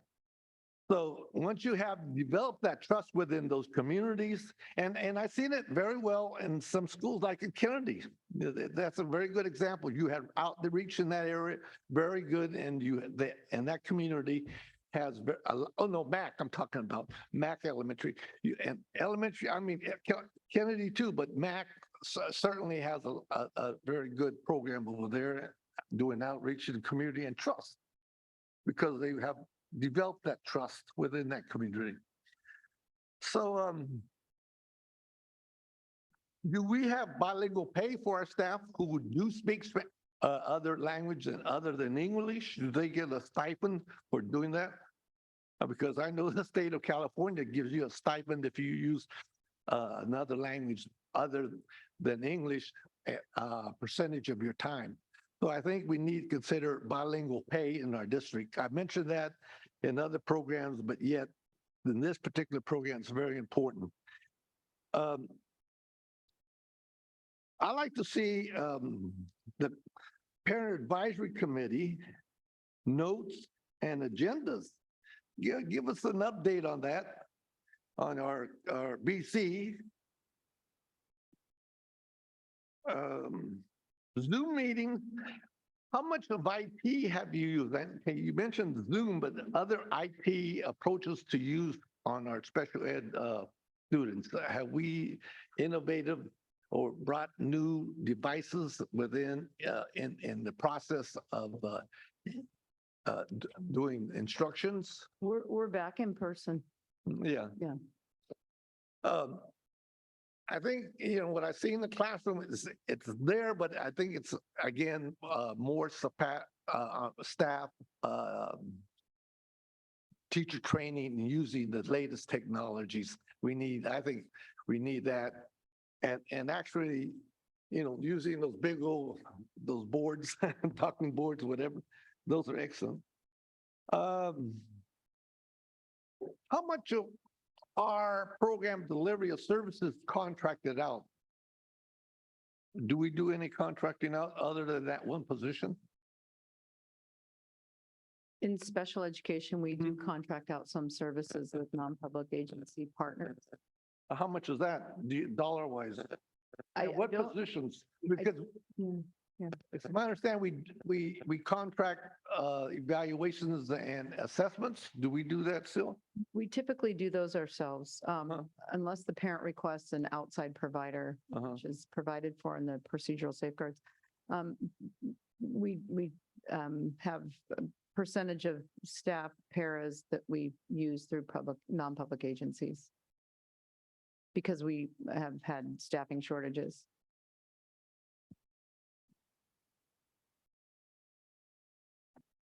Okay. Let's go back to the health screening, medical students. Would you kind of give me a figure of what, of all these students that we have in this age group are under medical? And can we, and I know for a fact that schools get reimbursed for medical services. And how much is that services that we grow and get reimbursed more so using medical reimbursements through services? Because I don't think we actually use that 100% to our advantage in this school district compared to other school districts. Is that so? So I don't have any figures on how many of our kids qualify for medical services, so I'd have to get back to you on the data for that. And I'm not sure what other percentages are for the other school districts. Well, I think within Title I schools, Head Starts, the state and federal mandates or what do you call it? Most of them are low income. I would imagine that a lot of those students are on Medi-Cal, but yet we do not know the statistics and how much we could possibly get reimbursed on that issue. I think we're missing reimbursement dollars funding for that. And I think that Medi-Cal component of our reimbursement should jump up much higher than it is. So do you know how many students are right now that are on Medi-Cal? I don't have the figure, but I will get it to you in a board communication. Okay. Of the total? Yeah, I would like to know of the number, the total number and the present number of those students. And geographically, are you familiar with spatial analysis? It's a mapping software, and I was just speaking to Mr. Hoffman about using spatial analysis reporting by geographical area, because I know for a fact that I always have been concerned with equity of funding and equity of services. And I do not believe that that's existing in some of our programs.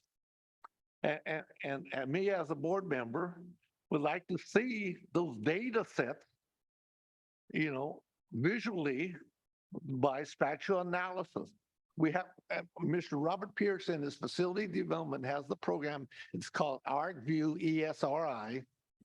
And we could start using that, use your section right now, using a spatial analysis of where presently where our students are at by the district.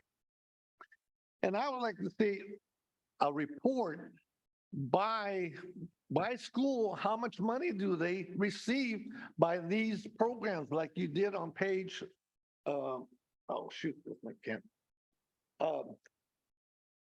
By these geographical areas. I think that was page, hold on here, my computer went out.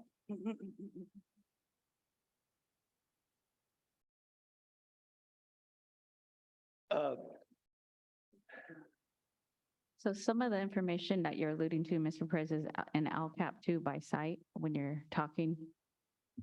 Yes, but I would like to see it in an actual written report by the actual school, like this, this is an extra report, why it's important. But yet further, what we're missing out of this report is the actual funding level by school and by program. How much does, how much total dollars does the district get by Head Start, state preschool, Title I, and then where are they located? And how many staff by each school is paid? Okay, the big thing, what I've seen within some of these programs is we spend a lot of money on staff development versus direct services to these students. So I'm very leery of that. I see that all the time. And so I would like to see some more innovative programs. Again, I'm going to say that there's model programs throughout the state of California. We go to our annual California School Board Association meetings, and they have excellent reports on preschool models for special ed students, for especially inclusion classes, special ed, pre-K, first 5, et cetera, et cetera. So anyway, on page 10, And Mr. Perez, I'm going to ask 11, if you can please finish your and final 12, comments. we have, you mentioned those could be put on a spatial analysis web map. And so you could see it geographically, where are these programs at and by what program. And what I don't like, I tell you right now, we have a hodgepodge of delivery to our special ed students. There's not one. Could you tell me what's the best program delivery of services? Right? There's not one. Yeah, I can. Least restrictive environment. Right, exactly. That's a good answer. I'm glad you said that. Least restrictive. And the more resources we have for that student versus, staff training. I mean, yes, we need staff training, but yet I think direct services, hands-on, one-on-one with a paraprofessional educator with that student. And mostly, at all times as possible, most and classroom size, number one, and, small groups according to their educational health issues that they present to us in our educational setting. Less restrictive. I'm glad you said that one. Okay. Hey, yes,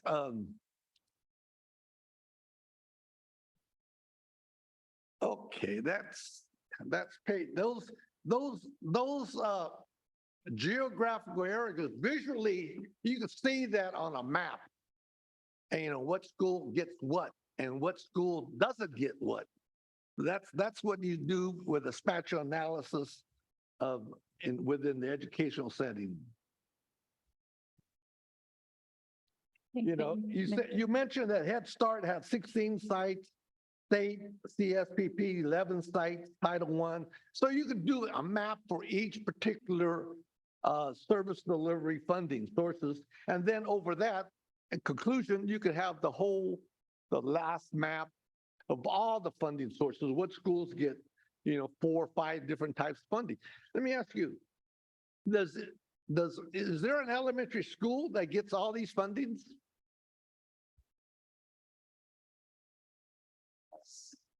So our 3 charts show which particular programs are at which particular sites in the specific regions.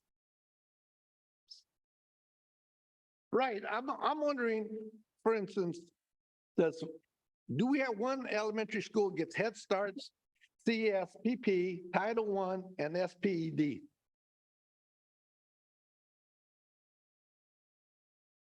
So Linebach has inclusion, they have Head Start, they have special ed, self-contained, and they have Title I. Is that That's an example of a school that has quite a few different funding sources. okay? And is it possible to have other elementary schools to have that within our funding sources? Our Jackson site has inclusion, Head Start, special ed, self-contained, and state. So they are, again, another example of a school site that has quite a few different funding sources. Right. I see that one, yeah. But I look at this, and again, geographically, and I've said before, and I know that Region 1 and 3, Valley High and Florida, are one of the highest poverty areas within our district.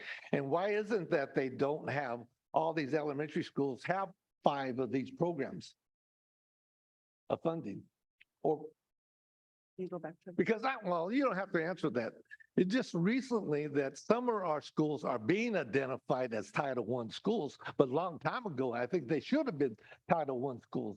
But because of categorical programs and funding resources, districts have not chosen to do them. And I'm talking statewide, and we are choosing to go that route on some schools, but not at all our schools. So, Mr. Perez, I'm going to ask you to wrap up, please, your final comments and questions. Okay, and I'm going to request equity time at the same time that Mr. Fosina got. We're approaching that time. He had about 20 minutes, Right. and that's what we're approaching right now. And what time did I start? You started at 10. 10 o'clock? Yes, sir.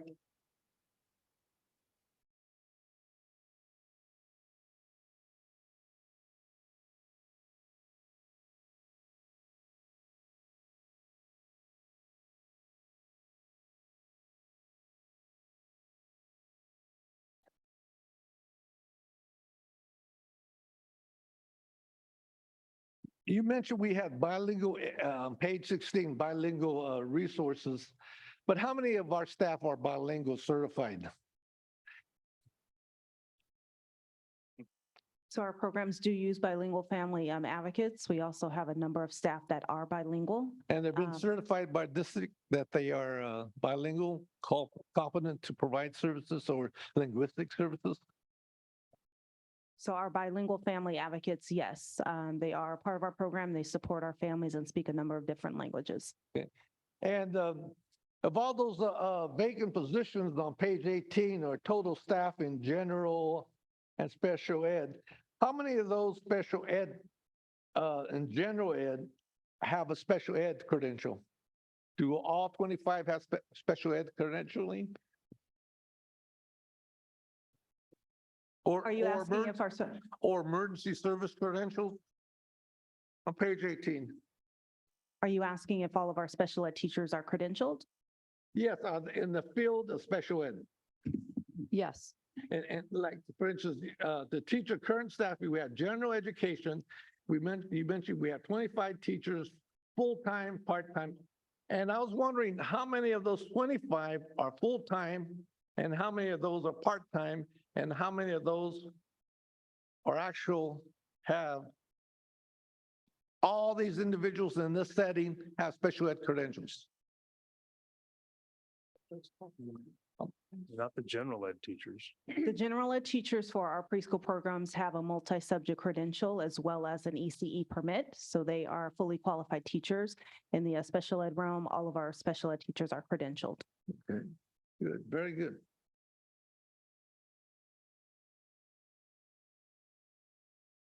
Very good.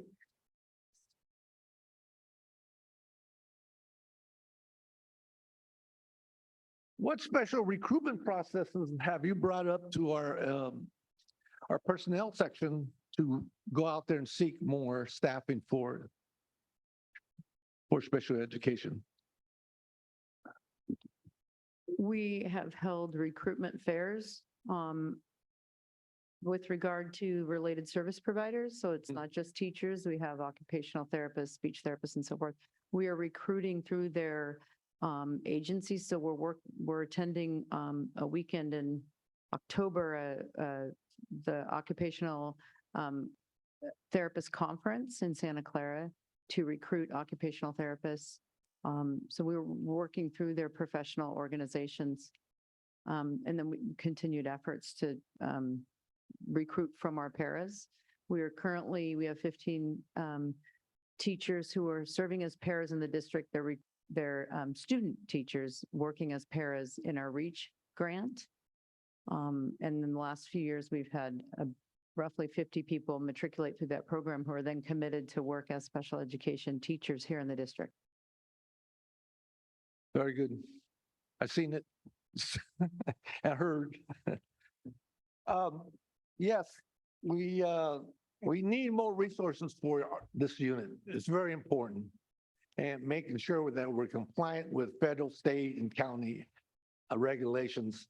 And to stay out of trouble, please keep us abreast of any changes or funding sources that you may need. Please come to our board, request more monies. State of, I always say this to like arts and whatever. Yes, we need more, and don't feel hesitant to come to the board and do a presentation, request a presentation to us. Early prevention efforts are the way to stay out of trouble financially and legally. And you do play a big part in crime prevention. And that saves the millions of dollars for the state of California. I've seen studies like that. Early intervention in special ed children that end up in prisons of California, we spend more than 100,000 per year incarcerating these type of students who are become adults. We failed them. We haven't trained them vocationally or educationally. They go through the cracks of the educational system or social service programs. Another fact I want to say, Sacramento County, of all counties in California, does not have a delivery system. It's developing. Elk Grove City is developing. So those resources that we have out there, they're not like Alameda Health Consortium, Alameda Services Delivery. Some counties are a lot better at services with special ed students and all kinds of students. But this county lacks that services, referral students of services.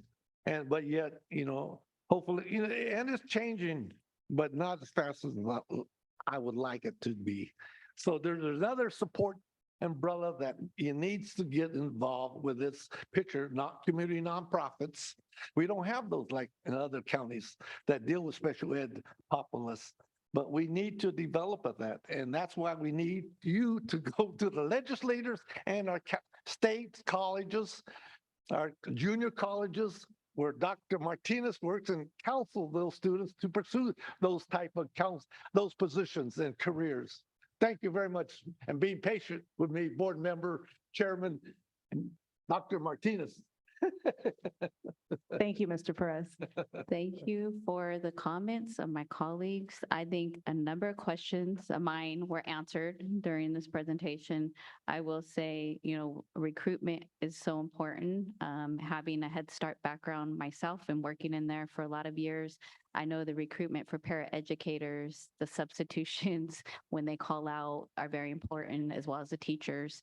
So just continuing with the recruitment to advocate in the hiring aspect. And then I just wanted to, our presentations were separate on pre-K and preschool versus transitional kindergarten. So I just want to, keep that in the mind of everyone that we have the TK program. And so some students who might be serviced by preschool can then continue on in transitional kindergarten. So, to make sure that parents are aware of those resources too, because then sometimes we might be passing on to our students to another program per se, because maybe they grew out of this age range, for example.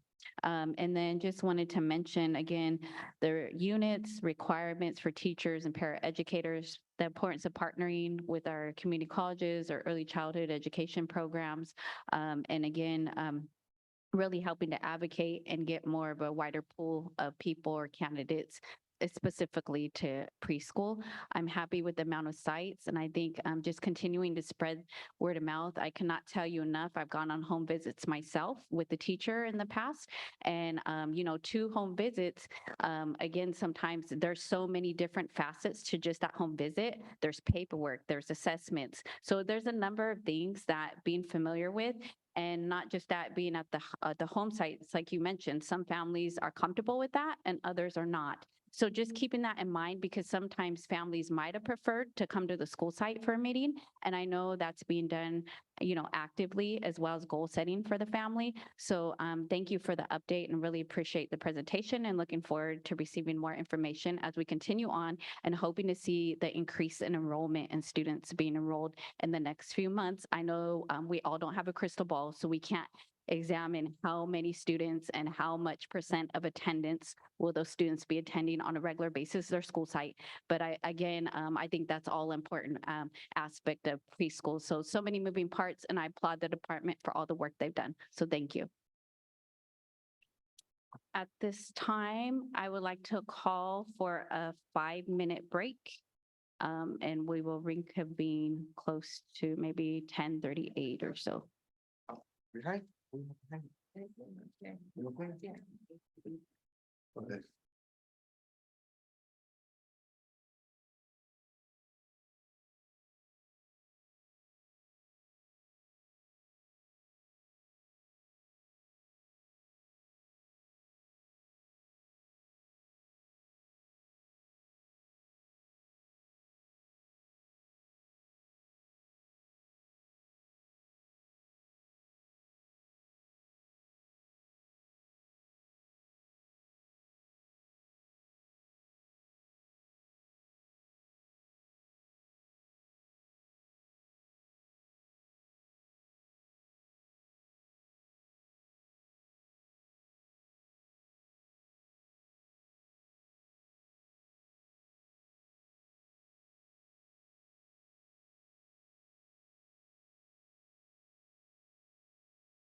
We have at least 4 here.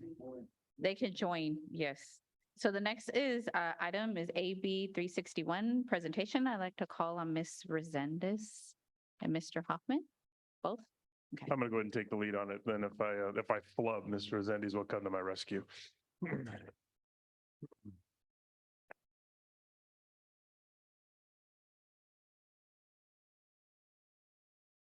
Okay, so this one should be relatively brief. I just wanted to give the board an update with regards to AB 361 and the changes that we've made to our board meeting protocols, give the board the opportunity to get some feedback with whether we want to continue with 361 for a little while longer, or if we're ready to move back to the regular Brown Act formation. So that's the idea for today. So I'll go over just a little bit of information. So based on AB 361, we do have 3 different options with regards to how we run meetings. We can be fully in person. As you remember, we could be fully virtual, which we did for quite a while, or we could do a hybrid, which is what we are currently doing. A reminder under 361, this does give the board the opportunity to attend remotely if they have a COVID-related issue. And this actually has come in useful because we've had at least one member that was able to join a meeting based on the situation. So currently we're doing option 3, which is the hybrid. Real quick, just the overview. This does give us an opportunity to modify the Brown Act requirements. I'll go over that more specifically, but previously if a board member wanted to join a meeting not actually in the room with the rest of the board, they have to post where they are. They have to make their home, if they're at the home, make their hotel room, if they're at a hotel room, accessible to the public. So it's a little bit an odd thing to do, but relaxed requirements through AB 361 has allowed us to do that. And it started in October 1 of 2021, and it sunsets in 2024, January 1st. This is the standard work that we would do with regards to doing a board meeting. If somebody wanted to, a member needed to teleconference in. The big piece is where the member is going to be. There has to be a posting of the agenda, and there has to be opportunity for public to address the board from that location. And obviously that location would have to be accessible to the public. You still have to have a quorum of the board in the district boundaries if one of the members was outside. AB 361 gives us a little bit of flexibility, and the main one is if you look underneath the jurisdiction piece, gives a little more flexibility on where the board actually is located, and then the ability to remote access to the meeting, the requirements of posting the agenda at that location and having it accessible to the public has been let go. The one piece here that I want to make sure we're clear about, the other thing of 361, the advantage of it is member can come in remotely if needed. The challenge with it is how we do public comment. So the way that we're doing public comment under the 361 umbrella is we're doing all public comment together in one time period, and we do an items on the agenda and we do an items off the agenda. And the reason behind that is to make sure the public is very clear, and we actually post the estimated time of when those comments are going to happen to make sure the public knows when they can expect to hear comments from the public, and also if they wanted to share a comment, they would know to do that. The other option under 361 is you'd have to have estimated times for every single item.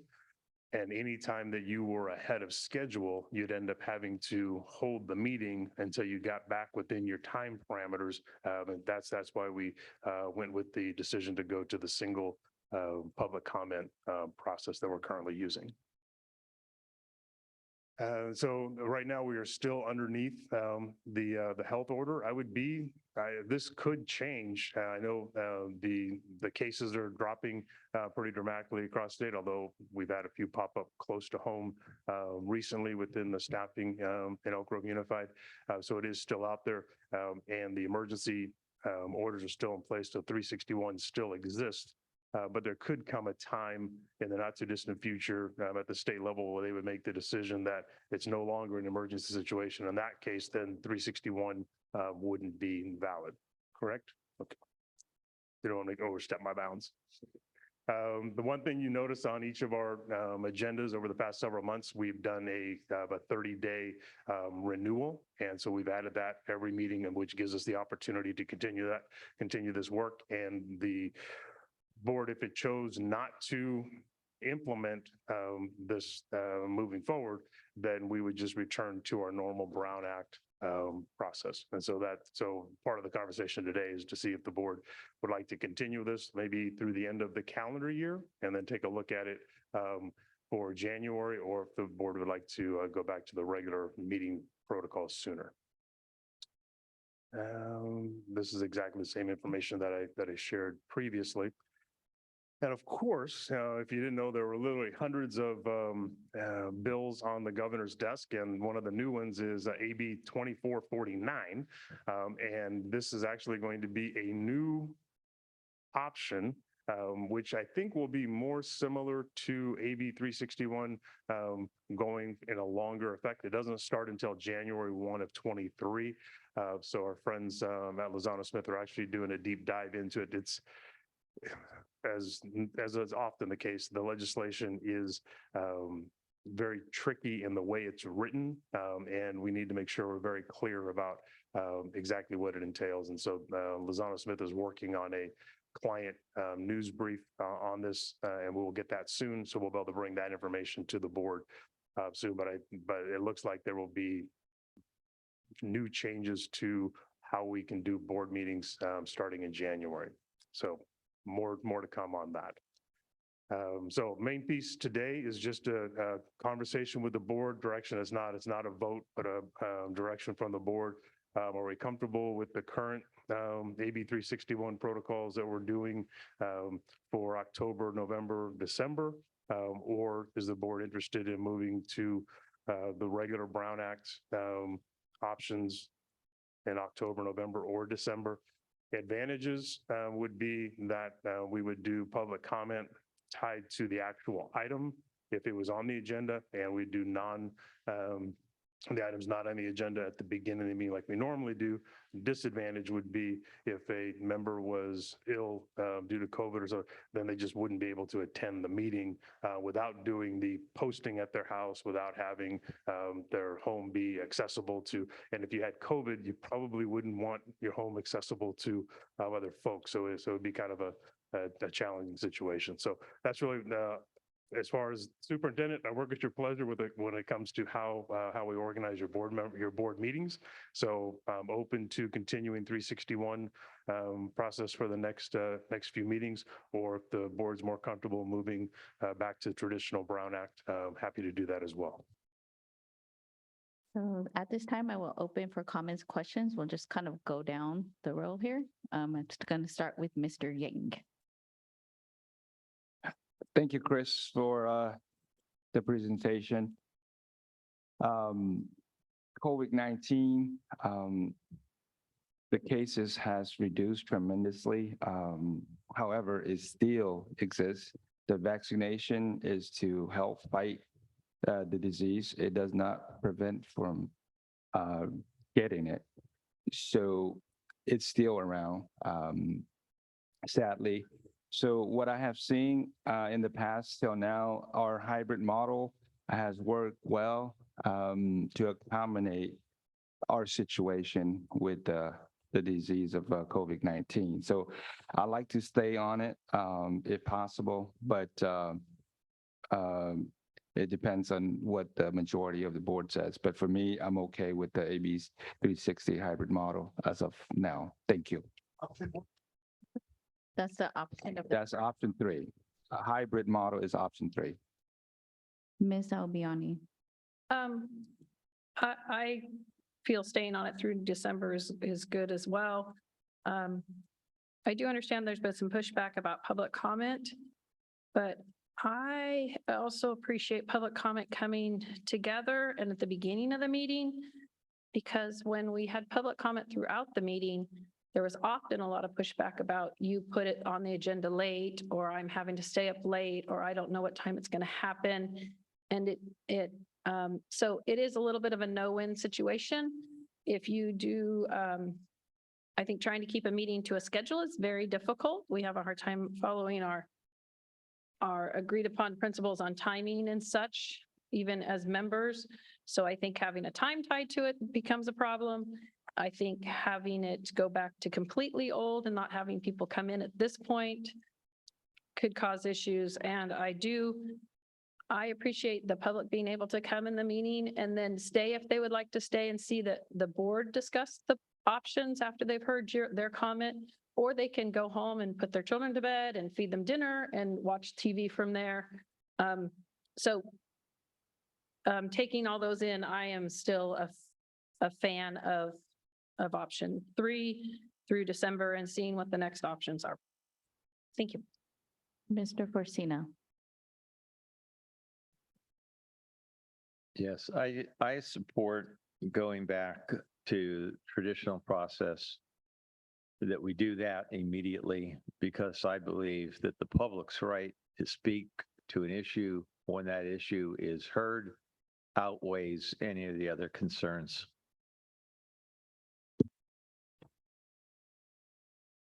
Mr. Perez.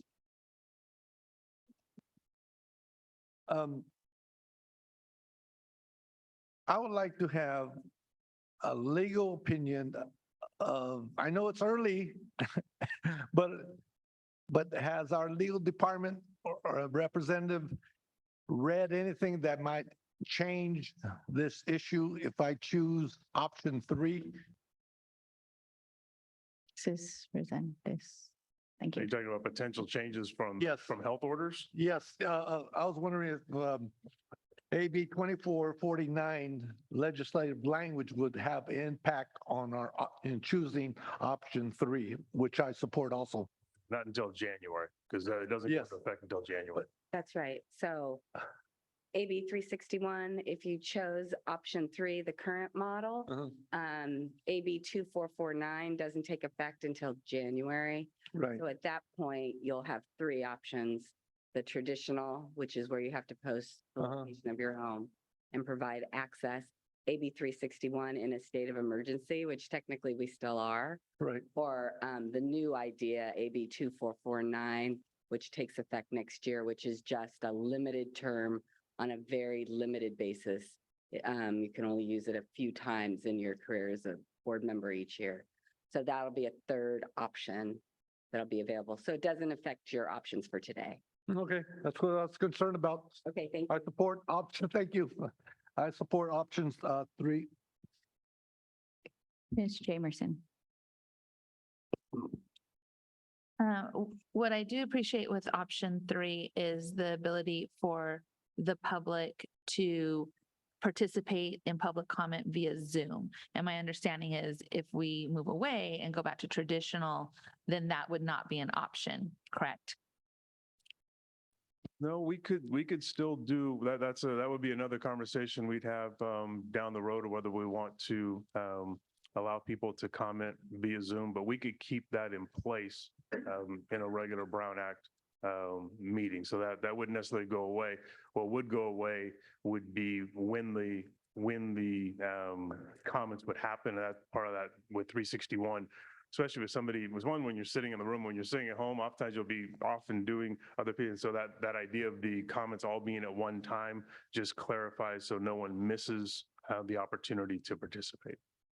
And, oh, sorry. I'd like to add that, but if you look at our bottom of our agenda, the Zoom board meetings access does comply with Americans with Disability Compliance Notice. So I think that's a good idea that we just continue doing the Zoom because it's helpful for people with disabilities or, somebody that can't make it.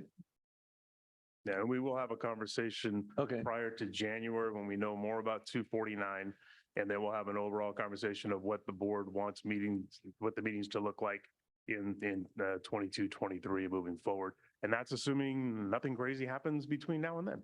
But that's what we know right now. Okay.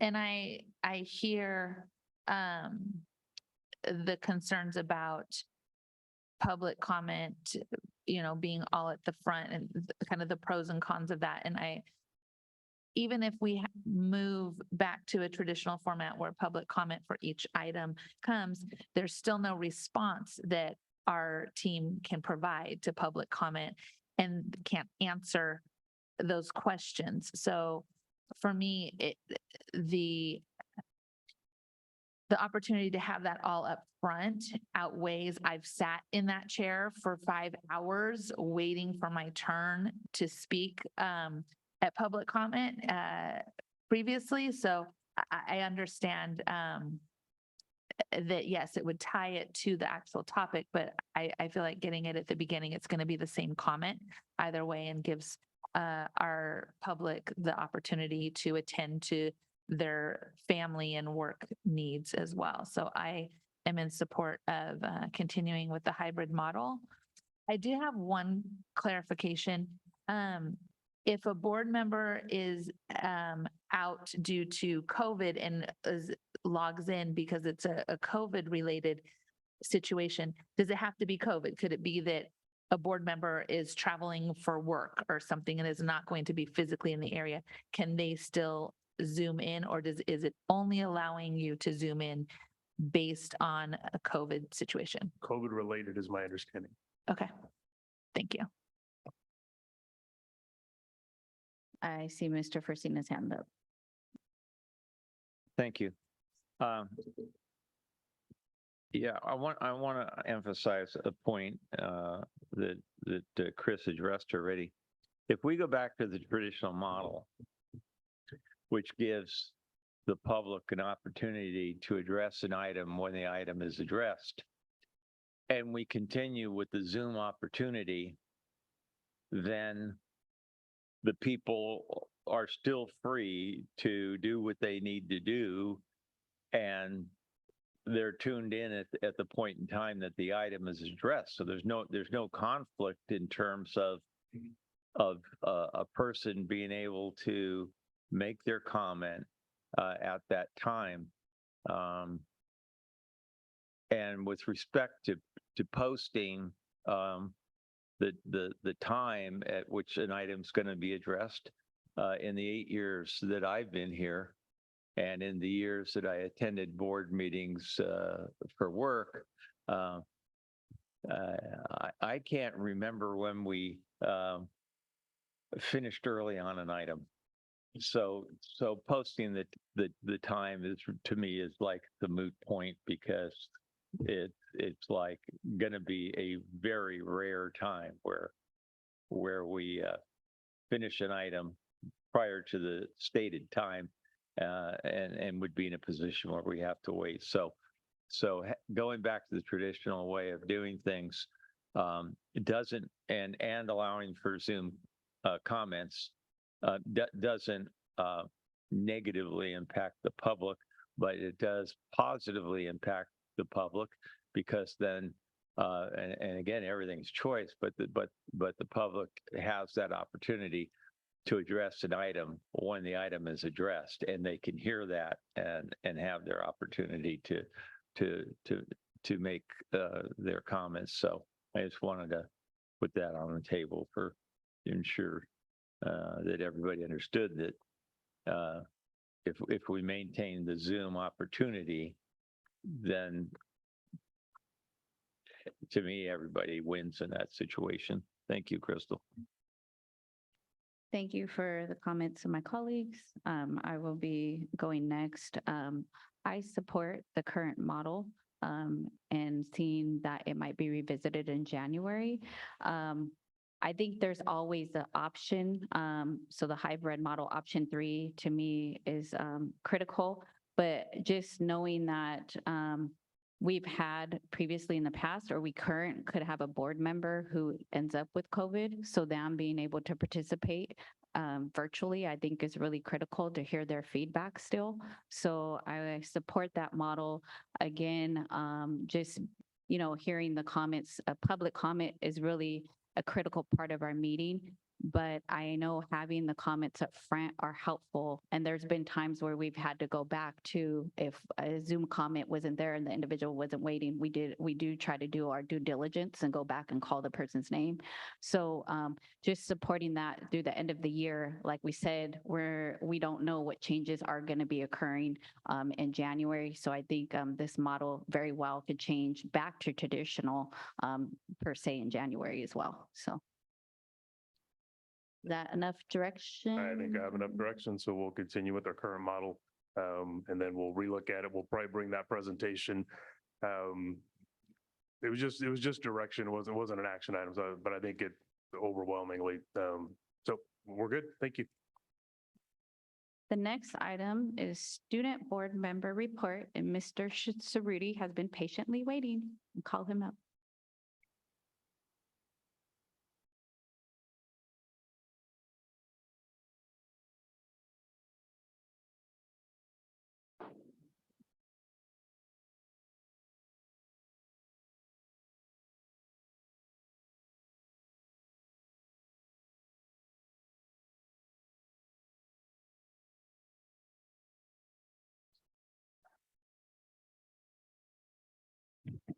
Good morning, Madam President. Good morning also members of the board, Superintendent Hoffman and Ms. Avalos. I appreciate the opportunity to provide the board an option for consideration and discussion, and there was an interest expressed by the board to examine our high school reports that are provided at each board meeting and bring an alternative that builds upon the good that has been established in the past. And so just a very brief PowerPoint and explanation of what that is, and then welcome the comments and further direction from the board. The purpose of those, and the board may have a differing perspective on this, but I took the liberty to provide a broad purpose statement, which is to provide the Board of Education and community academic, educational equity, and athletic activity highlights taking place in EGUSD schools. And actually, I should clarify that currently that would be for our high schools. This is just a brief outline of what we currently do.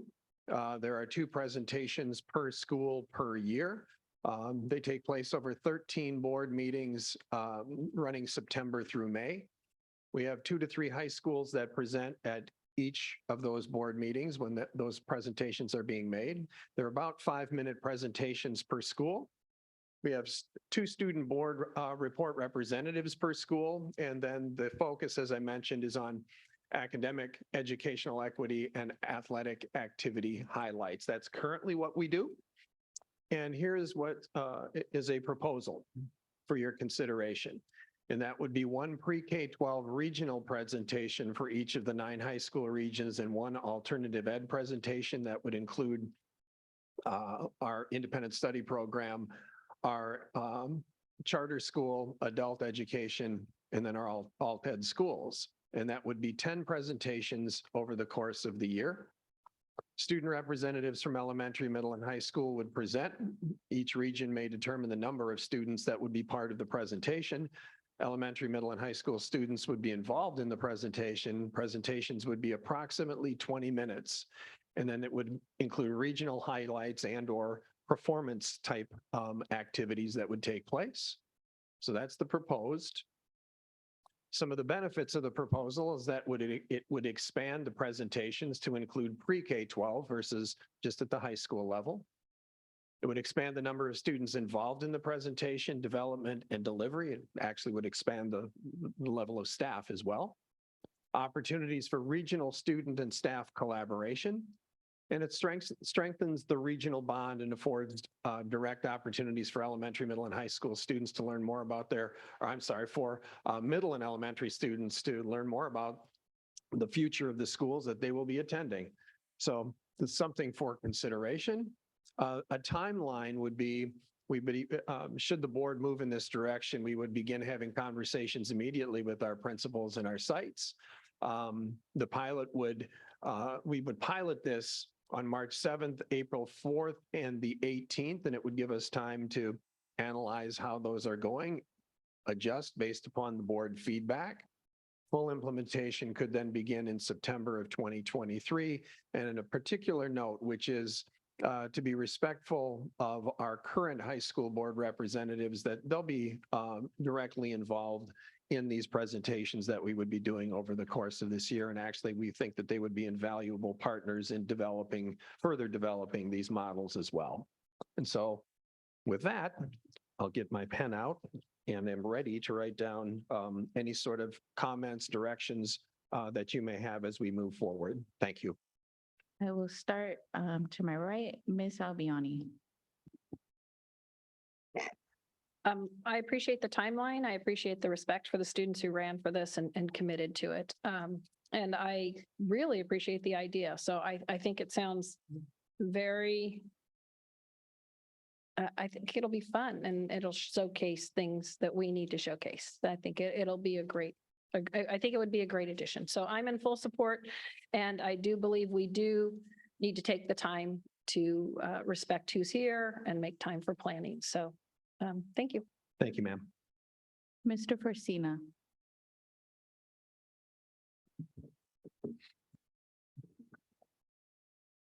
When we discussed providing opportunities for all kids throughout the district to present whatever it is that they chose to present, so that we had a broader view, number one, of activities that are going on, and number two, to give all students an opportunity to speak before the board as opposed to the current model, which is the ASB students.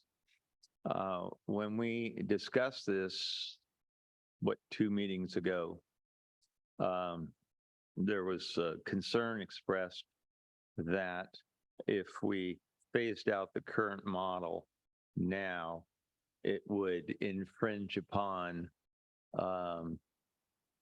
the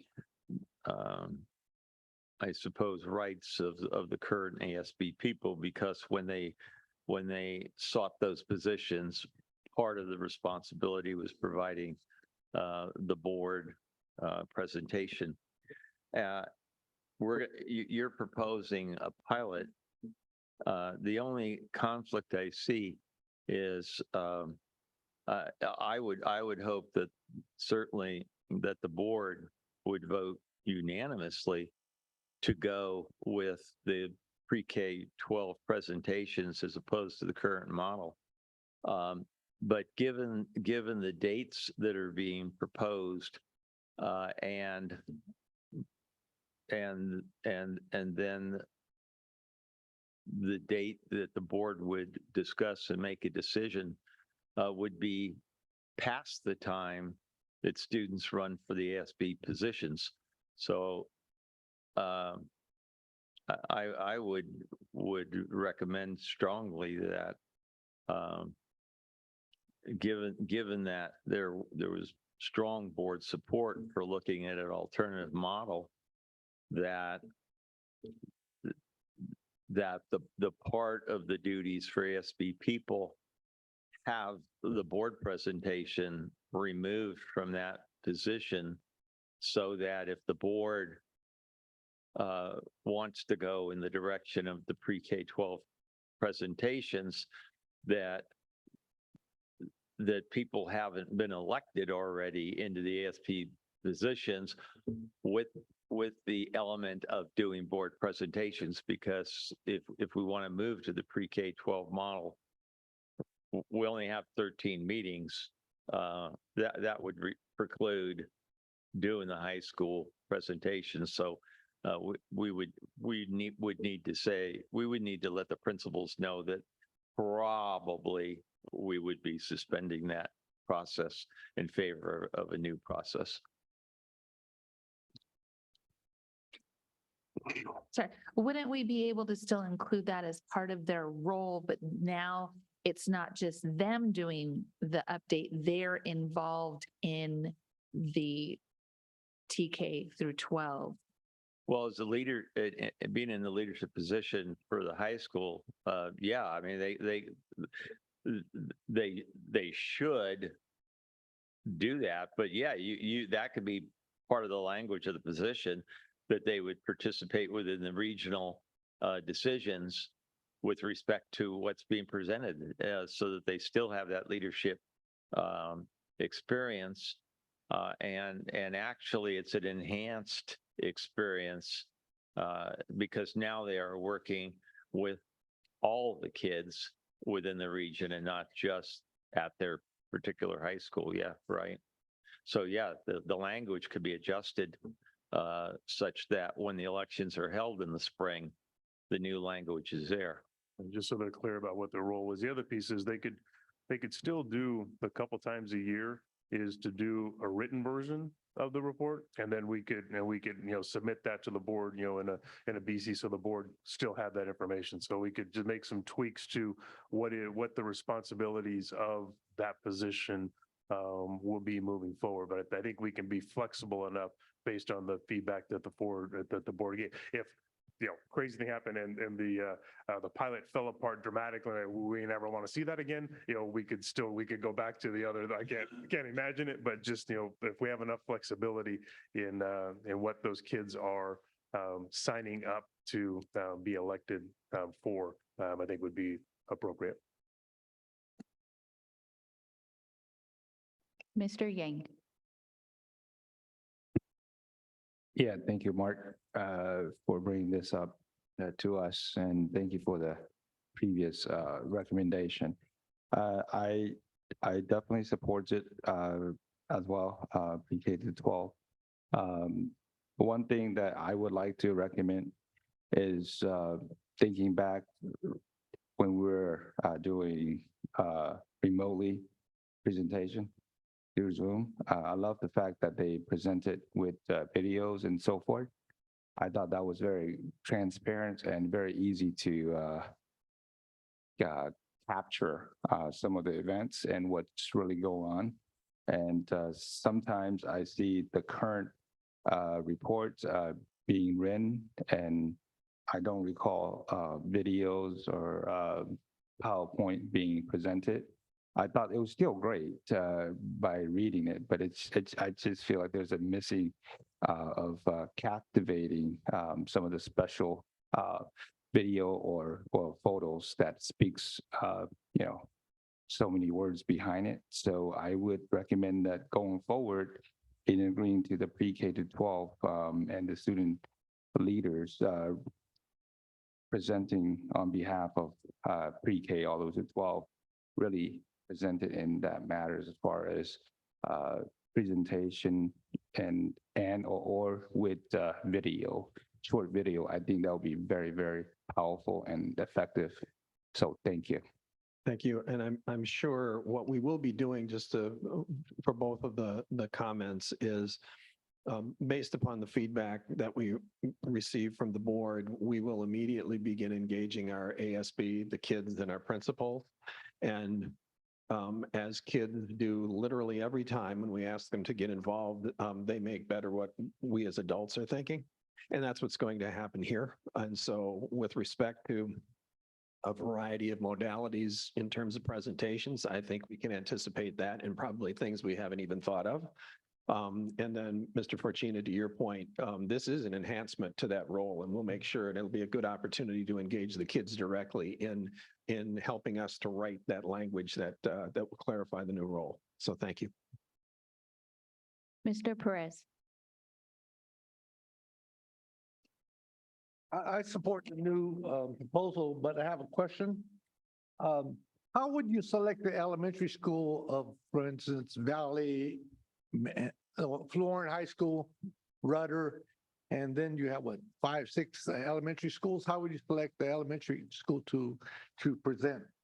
Well, we'll work with each site. We'll work with principals. And again, the high school leaders that will be part of this will be instrumental in this. And it will be a challenge because like anything, we could have more kids that are interested than potentially we can fit in, but that becomes part of the challenge in terms of also just the presentation and how we do this. So we'll engage our staff and kids in how we make sure that we're equitably presenting a good picture and story from each region, as well as equitably getting kids involved in this process. So right now, you're proposing one high school, one middle school. No, And one, what? no, we're going to attempt to tell the story for the whole region.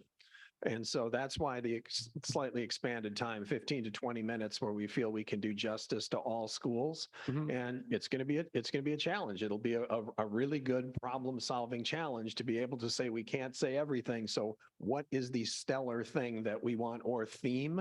So it's actually a pretty exciting opportunity. But Mr. Perez, to your point, we won't be selecting one elementary school. It literally, we will be attempting to provide the story for the entire region. Well, I guess I'm not understanding this correctly. So, for instance, when Florence High School comes up to present, or Area 1, what's going to happen? Well, it'll be up to the kids, but for about 20 minutes, you're going to hear the story about the entire region, which would include information about every elementary school, the middle, and the high school. So they're going to meet, Yes? And plans. plan, high school, middle school, and elementaries, Mm-hmm. and prepare a presentation to the board for 20 minutes? It would be Or 5 minutes each? approximately a 20-minute. Well, it will depend how each region attempts to do that in a 20-minute period. Yeah, I don't necessarily know, because if every school was given 5 minutes, these would go over 20 minutes. And so this is a 20-minute story. And again, they're going to vary because they're also coming once a year. So what you would present in the fall, for example, may be very different than what a school may present in midwinter or spring. So that's why we want to do the 3 pilots, so we can you'll get 3 versions of it, and then we can kind of, we'll give the board another opportunity to say, these are the things that work really, really well. These are some of the challenges. Could say 20 minutes just isn't enough. So but that's the feedback we'll be looking from the board, but this is our first attempt at it. Okay, here's what if I was an organizer at that level, or a high school student, and we got together, I'll propose to the group that we go to our audiovisual center and do a presentation within 20 minutes. Oh, also, are they going to be live here doing the presentation, right? Right? Yes. Okay, still, okay. And do the presentation of our region from one, and have that accessible to the board here. And then choose number 2, who would present at their school for 20 minutes at our board meeting. That's what I would like to see, because I like to see a full comprehensive report by region 1 or 2 or 3, whatever, 5, 6, 7, and then have it accessible for the whole community, board members. But here they decide plan 2, that who wants to present. I see Mr. Frisina has a hand too. I don't know. Is if it's that question. could be amendment to your proposal or what? I Okay, think is it's that included in it, Mr. Perez. Could Yeah, happen? yes, absolutely. We're just not, we're Okay. not mandating how it's going to happen yet. We're gonna Right, have the conversations, let the kids and the school leaders right. give us some feedback, and they're going to come up with a better idea than any Right. one of us could come up with. Yeah, That really. that much I can guarantee. Yeah, I definitely would like to see them use social media and music and Oh, I have a feeling. they will. IT. Okay, well, okay. I support this pilot. When the item was presented, based on this last discussion, I'm thinking that perhaps I wasn't clear in my comments, because what I'm hearing now is a much more complicated and an effort that goes in a different direction than what was discussed. When we discussed this, my thoughts were, instead of having the presentation by the high school students that was a regurgitation of what's already happened, that we give all our students within the district, the opportunity to come before the board and do something, not do a presentation about what's happening in the region, but Yeah. a presentation. That's a much different approach than what I was just hearing about the pre-K 12 coming together regionally and do a presentation. What I and I thought others had discussed was that what we would have is just presentations such that we have the opportunity to see things that are going on throughout the district.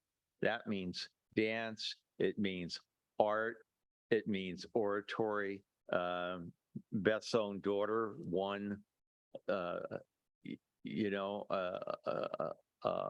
National Student. yeah, on, in oratory and poetry, that sort of thing, because that would give, again, the pre-K 12 children, irrespective of their intellectual assets, to come before the board. We get the high-end kids, or we have had just the high-end kids and they're the ASB officers doing the presentations. If we threw it open to pre-K 12, then each region would have the opportunity to showcase some of the things that are going on. Rudder does multicultural dances. Have a multicultural dance. You can go school to school to school, and so many wonderful things are happening when you go out to, well, I can name a lot of schools, but you go out to Sunrise, and they have a teacher there, and he does marvelous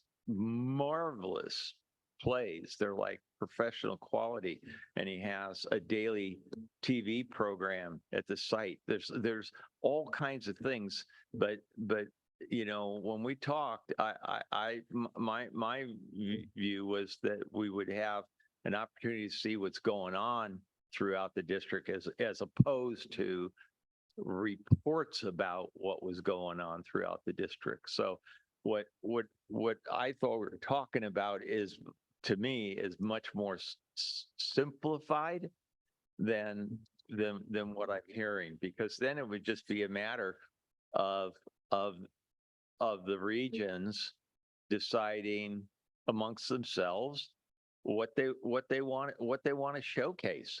One school might want to showcase what they're doing in STEM. One school might want to showcase what they're doing with theatrical productions, and you could have a production, some of the kids doing that. So that's a much more simplified activity to me than looking at pre-K 12 kids throughout the region coming to give a report on the region. Yeah. So, Mr. President, I think it could very well be a performance that, but the simple piece is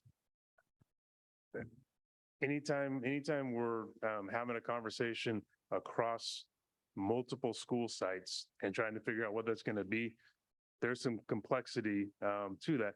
And the other reality is we are going to make sure that what is presented, that it's been practiced in it anyway. So it's inherently more complicated than we want it to be. But I hear your piece that what we're not going to do is a scripted 20 minutes, each school, gets 2 minutes. So all we did was take what we're currently doing and turn it into a 20-minute version where every school gets up and we're not doing that. But it is inherently, I just want to be, it's more complicated because we are going to bring multiple schools together. What's going on? We're scheduled for this time of year. what are some of the highlights, so that conversation is going to have to happen. And then there's going to be some conversation, well, what about us? What about, so there's going to be some complication to it. I just want to make sure it's Well- not going to be as simple as a presentation is going to happen. No, I mean, I fully understand that, but because, I would imagine if sitting down with all the principals and sharing this, and the principal goes back to their site, they would basically be saying, who would like to? And if one school might be one hand and another school might be 15 hands, and they got to work it out. So that's. So I was going to say, it's just not going to be as simple as. No, as I we hope. understand that. Okay. But to do what I was hearing is much more complicated and involved than where we were, which is, Yeah, I think they like in most cases, the truth lies somewhere in the middle. I think that's going to be more complicated than Yeah. you're thinking Oh, and less scripted than maybe what you heard in the description. thanks, Crystal. So we're going to go back to Ms. Jamerson. She's been patiently waiting. I think that we're thinking the same thing using different words, but I think presentation, demonstration, report, it's all about an expression to show regional pride, and gives us an opportunity to, like you said, one region highlighting some of the strengths in their programs, whether that's STEM or ag or arts. And I think that it's going to be a benefit to the community. It's going to be beneficial to us as board members. And I think that it'll be beneficial to the students to be able to, again, instill pride in their region and the schools that they're attending. So I think that, I'm in full support of this, but absolutely. I think, we're gonna have lots of photo ops. And I think that that's what, parents want to have. Parents want to have pride in the schools that their kids are going to and being able to see the things that their students are doing. But yeah, and I think that while there may be some complexities, it's going to be different than just giving the ASB president a list of here's all the things we did this month. There will be complexities, but I think that there's ways to utilize current systems and structures and communication channels to be able to facilitate that. And I would hope that as we get through the pilot, that the complexity isn't the thing that makes us turn away from doing this, but being able to weigh the benefit of it against those complexities. Oh, thank you. Thank you, sir.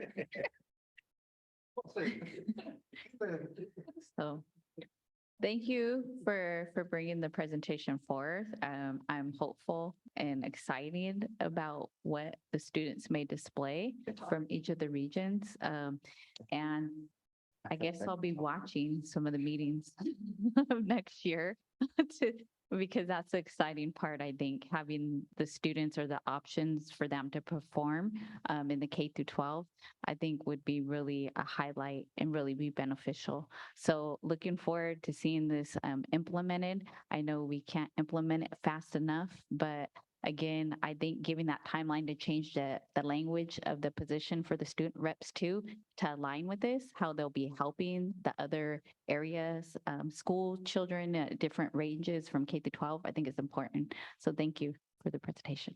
And thank you all, the board for the direction and just really quickly, Ms. Jamerson, I think you were spot on in terms of if the term that I used was presentation resonated, that to Superintendent Hoffman's point that we're taking the current model, kids do a great job. But if that's now just expanded to 20 minutes, no, that's not what this is. This is really giving kids the opportunity, and I can speak, I think, safely for us all. Our kids always exceed whatever expectations we put out there. And so the other thing that I envision happening is the pilots that take place here, all of the kids are going to be watching the other schools. And there may be a bit of a competitive nature to those kids. And it's like, oh, I didn't know that was an option. So before we know it, the room will be filled with moving robots and who knows what's happening. But thank you all for the direction, and I'll keep the board posted as things progress. Thank you very much. Thank you. Next up is resolutions. And we have Mr. Singh, and we're going to be doing the resolution on the week of the administrator. Good morning, Madam Board President Martinez Olivera, members of the board, Superintendent Hoffman, members of staff. It's an honor for me to present this resolution. So research has demonstrated that district and school leadership is one of the most significant dynamics of schools and districts where high achievement occurs for all students, regardless of socioeconomic factors and home language or ethnic diversity. Therefore, in recognition of the dedicated efforts of school and district administrators to make a difference in the lives of children and to support the work of teachers and the support staff who work in our schools, the state of California has identified the week of October 9th to the 15th, 2022 as the week of the school administrator pursuant to Ed Code 44015.1. With that, it is my honor to present the board with Resolution 21 for 22-23, recognizing the week of October 9th through the 15th, 2022, as the week of the school administrator in the Elk Grove Unified School District. This time, I'd like to call for a motion to approve resolution number 21, recognizing the week of October 9th to the 15th, 2022 as the week of the school administrator in the Elk Grove Unified School District. So moved. Second. Have a first and a second, conduct a roll call vote. Mr. Well, we Frisino. have a hand up. We have a hand, sorry, Mr. Frisino. Yeah, I would just like to make a comment and certainly it's in support of the resolution. Over the years, and I think especially over the last really 10 years, the pressures that have been brought to bear on administrators, I believe are generally unknown.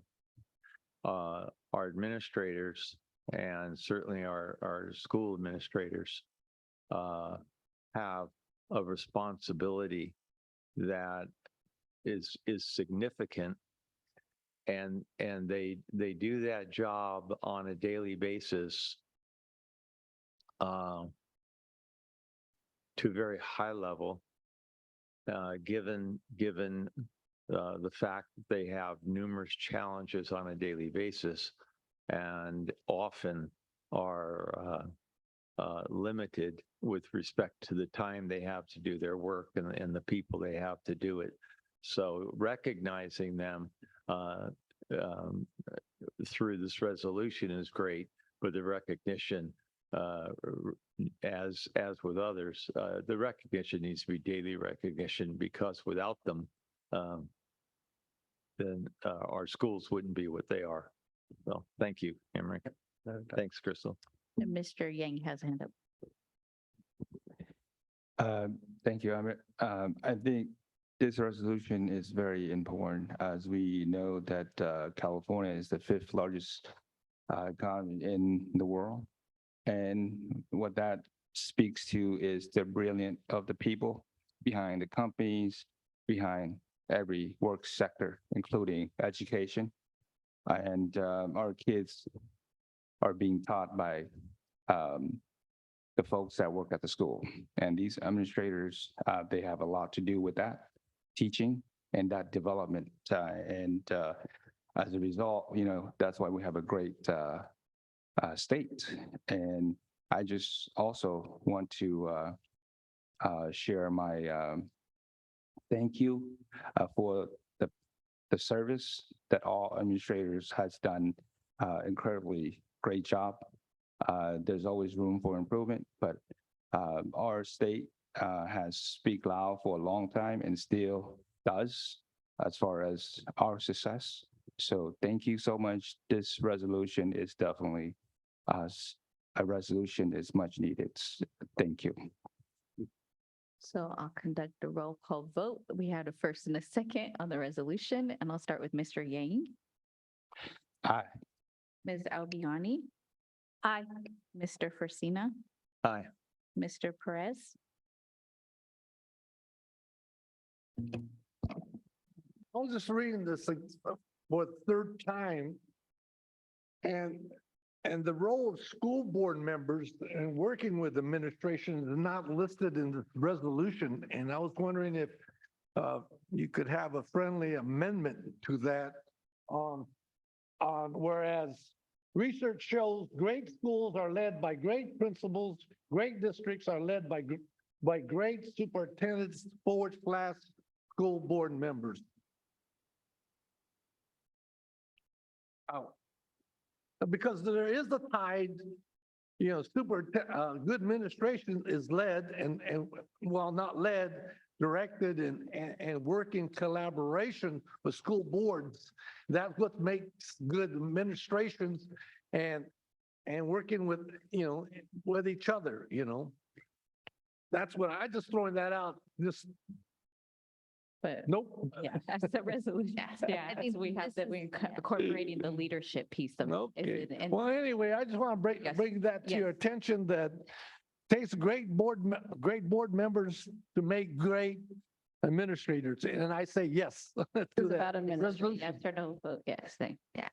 And Ms. Jamerson? Aye. And myself is an aye, it's unanimous. And again, thank you for all the work of the administrators within the district. We really appreciate it. Thank you. Thank you. The next item is consent agenda. And the items we have for consent, I'd like to call for a motion to approve items 1 through 5 on the consent agenda. Yeah, I so moved. I have a first. Second. I have a second on the consent agenda, and I will conduct a roll call vote. Mr. Perez, Yes. Ms. Jamerson. Aye. Mr. Yang. Aye. Ms. Albiani. Aye. Mr. Forcina. Aye. And myself is an aye. Thank you. The next item is our lunch break. We will be calling for a lunch break from 11:45 to 12:30 p.m. Thank you all. We will recess.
Like, it's 12:30. I'd like to announce that the board will meet in closed session to address the items 1 through 3.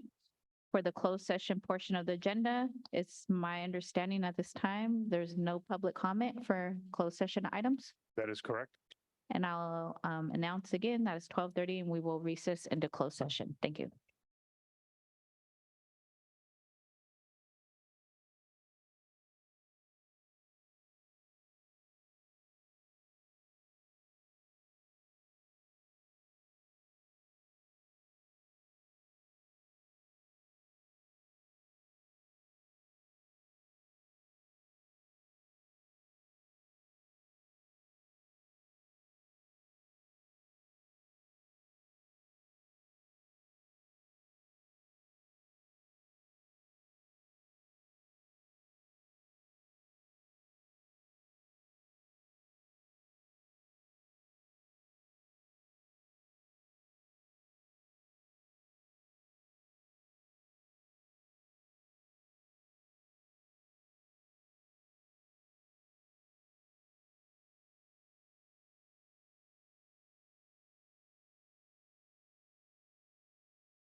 Like to call the session back to order and announce at 3:37, we are closing closed session and the board met during the time previously and the following action was taken.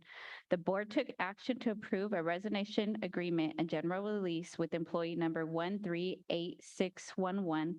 The employee agreed to voluntarily resign effective September 30th, 2022 in exchange for a lump sum of 20,000. The board voted in favor of this action as follows. It was unanimous with one board member that was absent, Ms. Tritis Espinoza. And that concludes our meeting, and I'd like to adjourn the meeting. Make a motion at 3:37 PM. He's waving goodbye. Thank you.